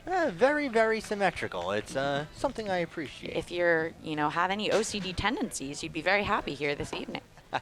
As the first pitch to Donovan with a broken bat. Long goes over to field, the toss to first, and just like that, we've got 2 away here in the bottom of the 7th. Brennan Morgan now coming up to bat. Brennan Morgan, the catcher, comes up with 2 outs, and we've seen Morgan in this situation earlier in this game. Indeed, and just really the spot in the order that Morgan's been batting, he puts himself up in a lot of 2-out situations as the 6th hitter. As the first pitch, off speed, goes down low. And Morgan was struggling early in the season with grounding out. He was hitting a lot of ground balls to short third base, kind of pulling it for a ground out. That pitch is hit by Morgan. This one is lined into the gap, and it will fall. Morgan thinks about going 2 and then thinks better of it, but he's on for a single.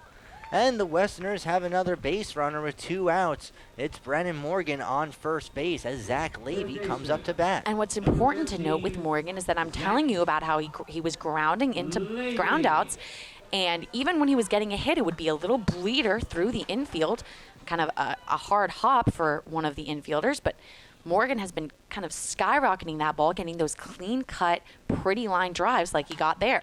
Levy swings at the first pitch he sees. It's fouled and over the tarp, out of play. So 2 outs and now 1 strike to Zach Levy. So, Morgan doing a good job getting some pop to that ball, which is really helping him out here. He should be the everyday starting catcher for Kennesaw State. Didn't see as much starting time there this season as Max Pentecost, the starting catcher for Kennesaw this season, was drafted, I believe, in the first round. And a very talented individual there as the pitch to Levy is low. 1-1 is your count. And so with Pentecost gone, you should really look for Morgan to be a big contributor to Kennesaw's team that made a super regional for the first time in school history. Nolan Long, his pitch is outside. 2-1 the count. Nolan Long's now pitched 6 2/3 innings. And you still see the same velocity, same movement on the ball as you did in the first. And just back to that Max Pentecost statement, Pentecost was the 11th pick this overall. This one is grounded over to the shortstop, forced out at second, and that will do it for the 7th inning. We'll finish the story as we go to the 8th. 0-0 your score between Danbury and Mystic. You're listening to Danbury Westerners Baseball on the NECBL Network, hosted by Teamline. 3-1-9-6.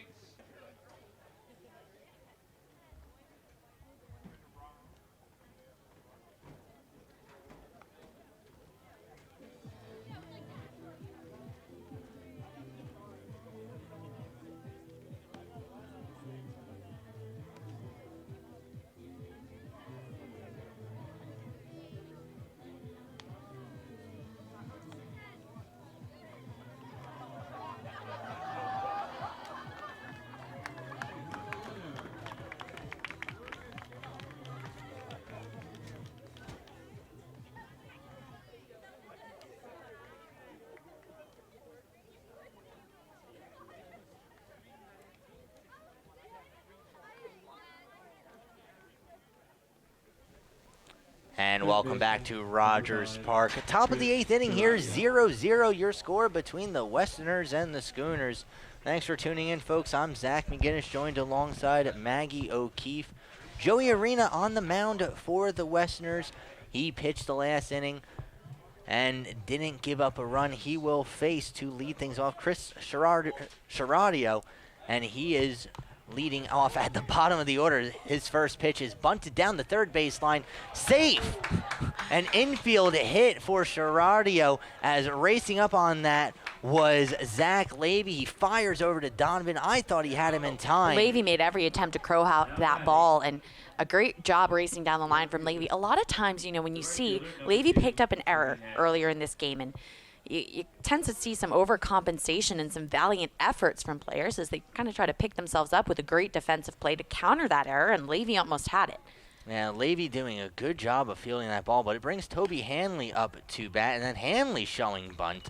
And Zach Levy running halfway up the third base line. He might be on top of the batter by the time this at-bat's over. And Hanley batting .359, has 12 RBIs, is tied for third place as far as accruing those ribbies. Not bad. Well, Sherradio on first base as Arena deals. Again showing bunt is Hanley. He fouls that one off, so 1-1 is the count. And again, Zach Levy motoring down the third base line. Levy is very excited to be able to make a play on the bunt. As I mentioned, Levy, we were kind of talking about how he has 11 errors. That said, he's appeared in 32 of 35 games. And, Machine, who has appeared in 35 of 35 games, has 9. Another bunt attempt, that one very inside by Arena, perhaps sending a message to Handley, but 2-1 is your count. So, with both Levy and Machine getting all of those starts at short and third, it goes to show you that, the more starts you have, the more opportunities you have to accrue those errors. And if you're looking from a ratio perspective. That one is a called strike against Hanley. So now 2-2 the count. Hanley's shown bunt every single time. Indeed, and Toby looks down to third base coach, who is not helping us out any, as we're missing Mystics broadcaster this evening, Alex Texera, and the third base coach for the Schooners is wearing his warm-up. This one is hit and caught by Pearson. So Hanley, after showing bunt for 4 or 5 pitches, lines one to right field. It's caught by Pearson. Runner will stay on first, and there's 1 out in the inning. And without Alex Texera here to give us just kind of a clean-cut call as to who that is at third for the Schooners, it could be any member of their assistant coaching staff. Could be Chris Wojcik, Scott Wasliger. I will tell you it's not Dennis Long, because I've met Dennis Long. He's a very, very nice gentleman. I know what Dennis Long looks like. Steven Lorino up to bat, swinging at the first pitch, and he fouls it right over the Danbury Westerners dugout. I'm trying to scope out the number on the uniform of the first base coach for Mystic, who is elected not to wear a warm-up. Looks like that's going to be Scott Wasliger, number 15 over there. So I'm going to go ahead and say it's Chris Wojcik at third, as Phil Orby's the manager and in the dugout, and I told you I know what Dennis Long looks like. So, process of elimination, we've figured out that it's Chris Wojcik, the third base coach for Mystic. So, Arena pitching to Lorino. 0-1 the count. As running off of first base, but fouling it off was Lorino. So, Sherradio trying to steal second there. 0-2 the count now. 1 out to Lorino. And we'll see if Arena can get the strikeout here. Or perhaps even better, a little strike him out, throw him out. Here's Arena's pitch. Just a bit outside, 1-2, as Sherradio stayed home on first. And there's 1 out in the inning, as this 0-0 contest. So Arena's pitch. Strike 3 called. And that makes it 2 outs for the inning as Lorino goes down looking. And Arena's really been dealing with that strikeout here this evening. He's not typically your strikeout pitcher, only 6 strikeouts through 15 and 2/3 innings of work coming into tonight, but he's been wheeling and dealing with that K here. And Arena so far doing what he needs to do for both himself and for his Westerners team. 2 away here in the top of the 7th as he checks over to first base, sending Sherradio tramping on back. Dan Hoy is the batter for the Mystic Schooners. And I see Ryan Marks, after a beautiful outing, is all taped up with his customary ice. not bad for the pitchers. You get an entire training staff taking a look for you after you're done. Oh, yeah, and, any pitcher, regardless of how many pitches he throws, will be iced down, and very much so they duct tape ice to the pitcher's arm, and he walks around. They're just used to the numbing sensation after many years of play. As Arena's next pitch is low. 2-0 the count to Hoy. He has Shiradio on first. Shiradio, of course, represents the go-ahead run, but there have been too many opportunities for players to reach third, never mind home this so far in this game. And on June 19th, this one is popped into the outfield. Logan Pearson coming on over, making the grab, and that'll do it for the top of the 8th. 0-0 your score, Danbury versus Mystic. You're listening to Danbury Westerners Radio on the NECBL network, hosted by Teamline. To Rogers Park, folks. Nolan Long staying on the hill going into the 8th inning. He has 8 strikeouts so far in this game.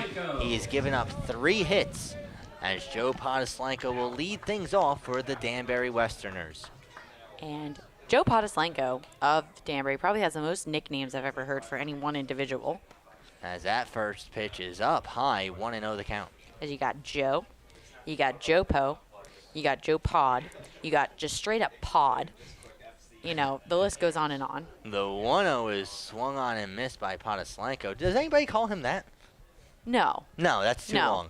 No, definitely. So his actual name. The other night on the bus, someone just yelled, "Where's Pod?" at the top of their lungs, and everyone knew who they were talking about. Well, 1-1 is high, 2-1. All right, so we've got Joe Po, Joe Pod. There's got to be a couple others in There's there. Pod. Potty? No. No. I don't think anyone's gone with that. No one's gone with Potty yet. Like Patty, but Potty. The pitch is a called strike. 2-2 now your count. Pods? Can we go with that? Podsicle. Podsicle. I mean, if that's not a nickname right there, I don't know what is. That one inside on Podoslanko, and it fouls off. 2-2, still the count. And the nickname is kind of a structure of any sport. Baseball specifically is there's pretty much not a single. We talked about Ryan High Marks earlier. Well, of but course. There's really not a single player that has kind of escaped without getting a nickname of some sort. Oh, you got to have a nickname of some sort, as the 2-2 is swung on and missed by Podoslanko, tagged out after the dropped third strike. One away here in the 8th inning. I myself have 2 nicknames. It's kind of a 50-50 split. How you going? Half of them will go with Mag, just straight Mag. And the other half add an S to it, and it's Mags. See, I think I would prefer more of the Mags. I like the S. Yeah, I no, do. it flows better. But, it's got some good flow. Jake Ring up to bat for the Westerners. And even the coaches get nicknames. I don't think I've ever heard any player say the full name Shevchik for Coach Jamie Shevchik. They all refer to him simply as Shev. You'll hear Shev, can you help me with this? Shev, what time is the bus? Shev. And Shev is just that monosyllabic name that the players have elected to call head coach Jamie Shevchik. See, here's the thing, though, as that one is also a called strike, so 1-1 now the count. But if you get a player whose name has a Shev in it at somewhere, say you get a Russian, I mean, you're going to have to make the difference between the two, as Ring, just a little blooper over to third, is tossed over to first, and Ring is called out. 2 away here in the 8th. I wonder how many Russians have played for the Danbury I Westerners. don't really know. That brings number 1 VMIL Machine to the plate, and everyone simply just calls VMIL V, as probably half the players know how to pronounce it and just elect not to. The other half would probably sit there trying to figure it out. I know that any time we've gone to an away game, the visiting broadcaster, they're into the swing of things now, as we've been playing some of these interleague matchups, in that 5-6 game range, so they know how to pronounce VMIL now. But in my first appearance at a lot of these visiting ballparks, The first pitch to Machine is a called strike. 0-1. I think I was asked no short of 7 times how to pronounce VMIL, to the point that at one point, I forget which broadcaster it was, but the 0-1 is high, 1-1. we were having some extreme pronunciation difficulties with VMIL, and so eventually I just wrote it in all capital letters on a piece of paper and just kept it right between us, and it was that quick reference guide. It's, just a little bit of a unique name, but The 1-1 is swung on and missed by Machine. 1-2.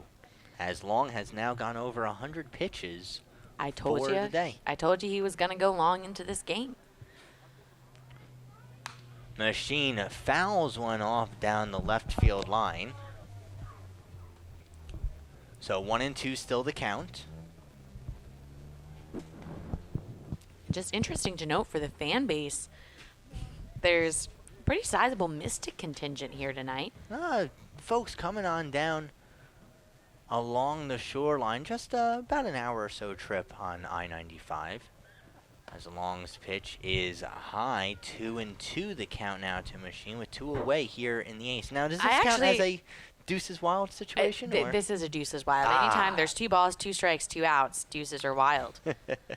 Well, that one they is stay wild as that one fouled back. Indeed, as Machine fouls that one off towards the third base line. I beg to differ with you on that Mystic, however, as Danbury has taken the bus ride out to Mystic 3 times already this season. It's about an hour 45, actually, to where Mystic plays. Maybe you can get to Mystic proper a little bit quicker, but Mystic actually plays at Fitch Senior High School, which is very interesting to note. The 2-2. Swung on and missed by Machine. Long got him to chase, and that'll do it for the inning. So, through 8 whole innings, we've got nothing. Danbury 0, Mystic 0. You're listening to Danbury Westerners Baseball on the NECBL network, hosted by Team Line. And just really quickly, that's the 10th strikeout for Long, and just the K's keep coming. And we hope you'll come back and listen to us as we get ready for the top of the 9th.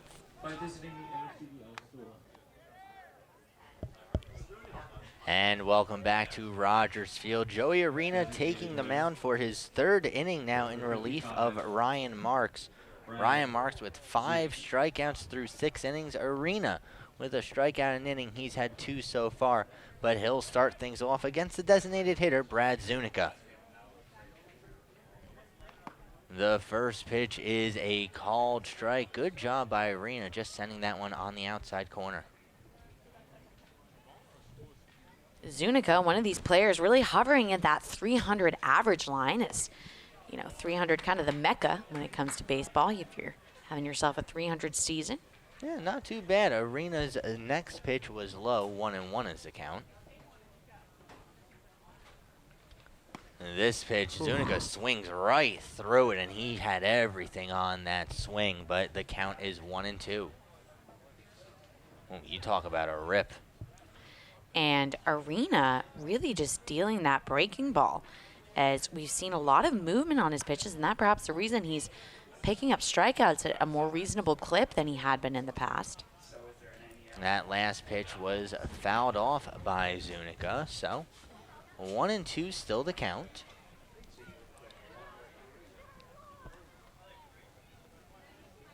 As here's Arena's pitch. Zuniga swings and misses, strike 3. And that's the first out of the top of the 9th inning. As we are getting that much closer to some bonus baseball. As you have a 0-0 score here in the top of the 9th, and now coming up to bat is Aaron Hill. I'm afraid, Zach, you might have jinxed it, as we've talked about in baseball broadcasts, that pretty much anytime you say something, it's bound to happen. Anytime you say that the game is moving slowly, it will inevitably, and moving quickly, it will inevitably slow down. Anytime you say that a guy's struggling with the strikeout, he will inevitably strike out. And it seems to be kind of our word is law sometimes up in this broadcast booth, as these little coincidences happen more often than not in the booth. Well, Arena's dealt 2 so far, 1 for a strike, 1 for a ball. Arena's doing a good job so far with his location. 16 strikes and 7 balls so far. But the 1-1 pitch, just a bit outside, 2-1 the count.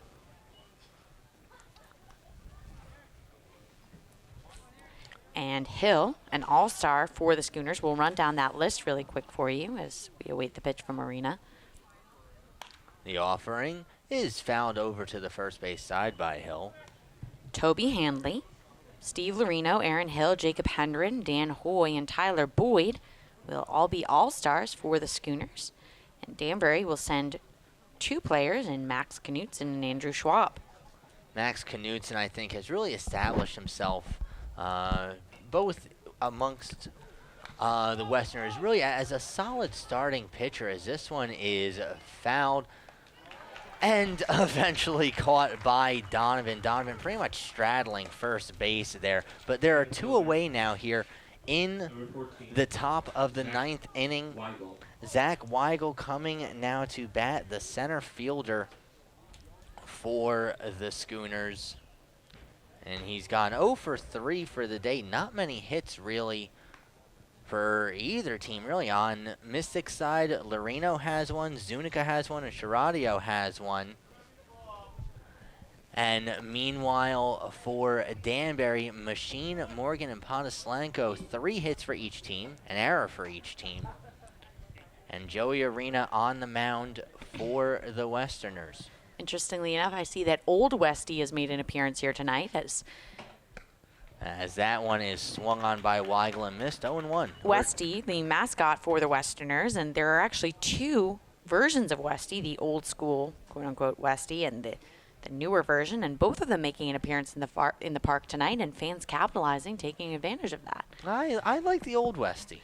I'm a fan of the Old Westy, too. It's for those of you who are... That cowboy hat is just so pronounced. Oh, it's fantastic. Ooh. Arena's pitch is fouled off by Weigel, 0-2 the count, but Westy is, you can think of him almost very similar to the New York Met. All right, where you have human body, human arms, human legs, but a baseball for a head.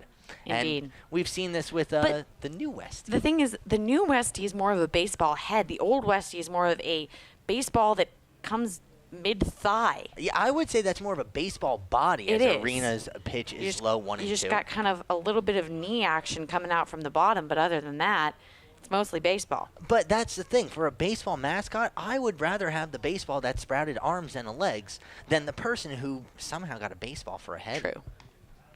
I wonder how they did in high school. Very difficult time. Arena's pitch is low, 2-2 the count now. But And Old Westy's actually running now. He's taking on a full sprint behind Danbury's dugout. Don't really know what's motoring him over that way. maybe he's sprouting a body. 2-2 the count. Oh, he's going over by the ice cream truck. That's what he's doing. Oh, who wouldn't? As Arena's pitch just outside. 3-2 the count now. 2 outs here in the top of the ninth. 0-0 your score between Danbury and Mystic. That said, it's a pretty cool night here at Rogers Park, Oh, it's respectively, beautiful out. as we've had some sticky evenings here. As the 2-2 is lined into right field, so the Schooners have a runner on base. 2 outs here in the ninth. We're talking how it's not a sticky evening here at Rogers Park, and Joey Arena looking to avoid a sticky situation brewing against him here in the top of the ninth inning. Now, Arena's done a good job for the first 2 innings that he pitched. But now with 2 outs here in the ninth, he'll go up against Nick Rupert. Rupert, the Dartmouth product, has the leading run on first. And Rupert struggling with the strikeout, and we've seen Arena. As that first pitch is outside 1-0. We've seen Arena able to be capitalizing with his out pitch, getting those strikeouts here this evening. So kind of a good matchup if you're Arena to go and get that K, as Rupert has 20 and 75 at bats. And Arena made Rupert chase last time that they met. Running and a pickoff play. Over to second. Machine applies the tag, and that will do it for the inning. But wait, everybody's still staying on the field. And I think, Maggie, they've called a balk. They have called a balk. Is this, I'm sorry, but you're really not going to see as many balks as Danbury's been able to acquire. The 3rd balk of the season for the Westerners. In Major League Baseball, you're looking at a balk happening maybe once every 2 months, if that. And 3 for Danbury here in this season. So what we thought was an inning-ending play actually is going to extend the inning, is on its second safely. Yeah, Weigel moves. Weigel. Yeah, Weigel moves over on the balk. So now 2 outs here in the ninth inning. Up at bat is Nick Rupert. He has the leading run in scoring position. And, you know, we've been talking about small ball and how it's really kind of made or breed, been the make or break factor for Danbury. They were able to win a game last night by a score of 1-0, and if you win 1-0, it's a result of small ball and some good pitching. As that one is sent fair down the third baseline. It's going to roll all the way to the wall. Scoring on the play is Weigel. The throw from Huseman is cut off by Machine. It's a stand-up double for Rupert, and it's a 1-0 lead for the Mystic Schooners. Great clutch hitting there by Nick Rupert as he's able to drive the run in with 2 outs and a runner in scoring position. And that balk could be the difference maker in this game. And you hate to see that happen when that small ball element comes across and really hurts you, as Danbury now trailing by a run and will only have 3 outs to tie the game. That said, only 1 run, and definitely a surmountable obstacle. But Arena will need to shut the door here and prevent any further bleeding to give his team a more kind of sizable chance. So now coming into the game, subbing in for Ionati is Jared Hendren. Hendren, 6 foot 175, plays for Heartland, and he's from Leroy, Illinois, but he's on as the pinch hitter here in the top of the 9th with 2 outs and another runner in scoring position. Arena's first pitch goes off the light stanchion. Nice, you couldn't do that if you tried. Indeed, and I've seen a lot of those. You couldn't do that if you tried instances. We saw Logan Pearson actually foul a ball much to that effect in the same game in which he tossed his bat to the press box. We've seen, actually in Newport yesterday, we saw a player foul off a ball. As this pitch paints the outside corner. We saw a player foul off a ball in Newport. It landed in a trash can. Nice. In the stands. Somehow he got a piece of that ball, popped up over the fence and into a trash can, dead on. Hole in one. Not bad. As time is now called on the field.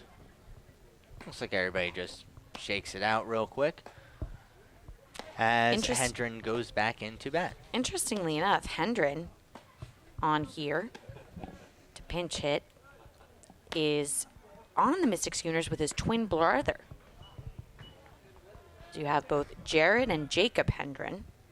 And they both attended Heartland Community College, but they will attend, I believe it's Southern Illinois in the fall, so they'll transition to a Division I program.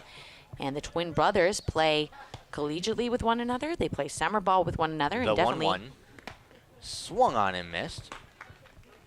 It's a it's a drop strike. 3 tosses over to first. Hendren is out, and that will do it for the inning. So 1 run across for the Mystic Schooners. It's a 1-0 game as we go to the bottom of the 9th. The Westerners need a run. You're listening to Danbury Westerners Radio on the NECBL network, hosted by Team Line.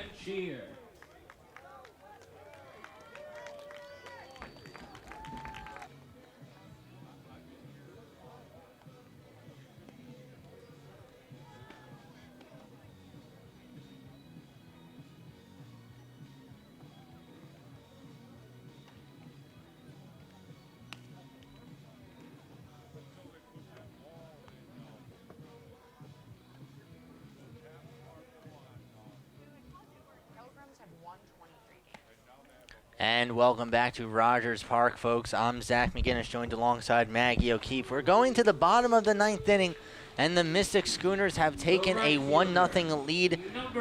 Staying on the mound, going for the complete game shutout is Nolan Long. Nolan Long, 8 innings pitched. He's only given up 3 hits, 2 walks. He has 10 strikeouts. And Logan Pearson will be the first attempt at the Westerners to get even. The first pitch is low, 1-0 the count. Pearson, the right fielder out of the University of Missouri, and out for a visit to the mound is Lou Ionati. And folks, this has been Nolan Long's game. Good job by Nolan Long. Just a note, Ionati has been substituted out of the game. Chase Livingston now mining the dish for the Mystic Schooners. But either way, you know, Long has done pretty much everything you can ask for of a pitcher, as this one is just blooped fair into left field. Good job by Pearson. He's on with the single as the Westerners' comeback begins. They are down by 1. 1-0 is your score as Aaron Hughesman comes up to bat. Number 38, Aaron. And, Hughesman. you know, this is the part of Danbury's lineup that you want up here as... Well, you're absolutely right about that, as timeout has been called on the field, but Aaron Hughesman, the 3-hitter, A.J. Ryan, the 4-hitter, Ryan Donovan, the 5-hitter. Between the three of them, you have a runner on now, no outs. But if the Westerners are going to make something happen, it needs to start off here. I have my rally cap on. You do? Personally. Looks good. It's a bucket hat. It is. And have you ever gone fishing in that thing? no, I have not. Should you? I've gotten a lot of Schoolboy Q references, if you're familiar. Yes. With the wrapper. And it just kind of is funny because we have headsets here at Rogers Park. I put it on top of my headset, and I look quite ridiculous. But no, wait, you look good. If it instigates the rally, I'm down for whatever. If you were watching the College World Series, one of the Virginia players started stacking every single hat from all the bench players on his head. When he got to the end, he had 20 hats stacked on his head. And he was just chilling there, just hanging out of the dugout on the railing. But he had 20 hats on his head. Yeah, you know, trying to spark a rally. And yeah, sounds like a top hat to me. The rally hat is kind of a key to baseball. And Danbury in much need of a rally here. The first pitch to Hughesman is just in there for a strike. 0-1 your count. Hughesman so far 0 for 3 so far tonight. An interesting note on the rally cap that was brought to my attention by Rob Massey, the broadcaster for Plymouth. As the pitch bounces off the plate and going over to second for the Westerners is Pearson. It'll be a pass ball charged against Livingston. And now the Westerners have a runner in scoring position with no outs. It all comes down to these little small ball decisions. When you got a pitcher's duel like we saw tonight, the score was 0-0 till the top of the 9th inning. These little plays make it or break it. We saw the balk from Arena and now the pass ball, and you wonder the coaching decision to pull Ionati. Would Ionati have held on to that ball? So these little decisions can really make it or break it as there's no one out and a runner in scoring position for Danbury. The 1-1 up high on Hughesman as he had to ratchet that one back quickly. 2-1 the count now. And for those of you keeping score at home, folks, Nolan Long, that's his 108th pitch. He's thrown 70 strikes, 37 balls, and they're giving him an opportunity for the complete game shutout. Long with a long start here tonight, and he's going to have a long break ahead of him as he won't get another start for a while. Lots of ice to duct tape on those arms, all 6'10" of them.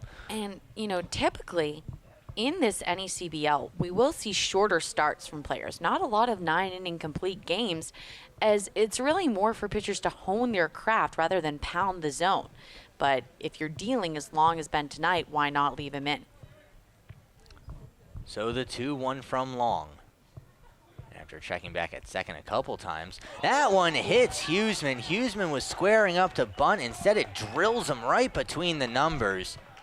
And that's another base runner for the Westerners. It's the winning run represented by Aaron Hughesman. And Hughesman was pegged square in the back. He doesn't even barely wince.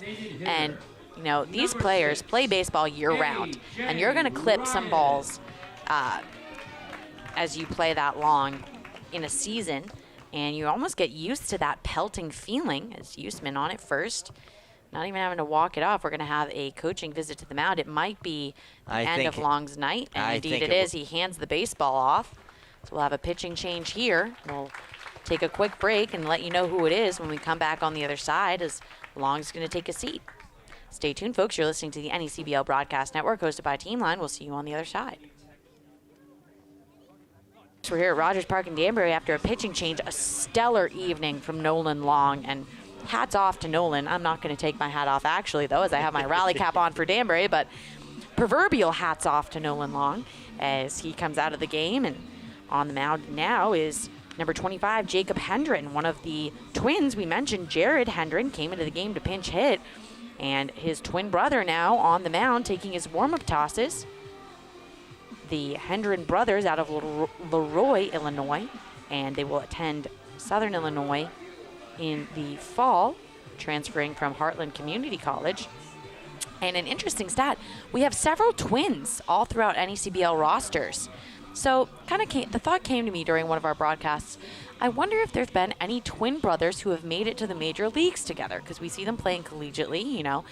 9 pairs of twin brothers have made it to Major League Baseball, which was astronomically higher than I would have expected. Now, let me ask you this. Are they playing for the same team when they play Major League? No, they are not. But still, for twins to both make it, the odds of that happening are very slim, and 9 of them have accomplished that feat. Who knows? The Hendrens could be next. And they get to fight over, you know, which parent roots for who.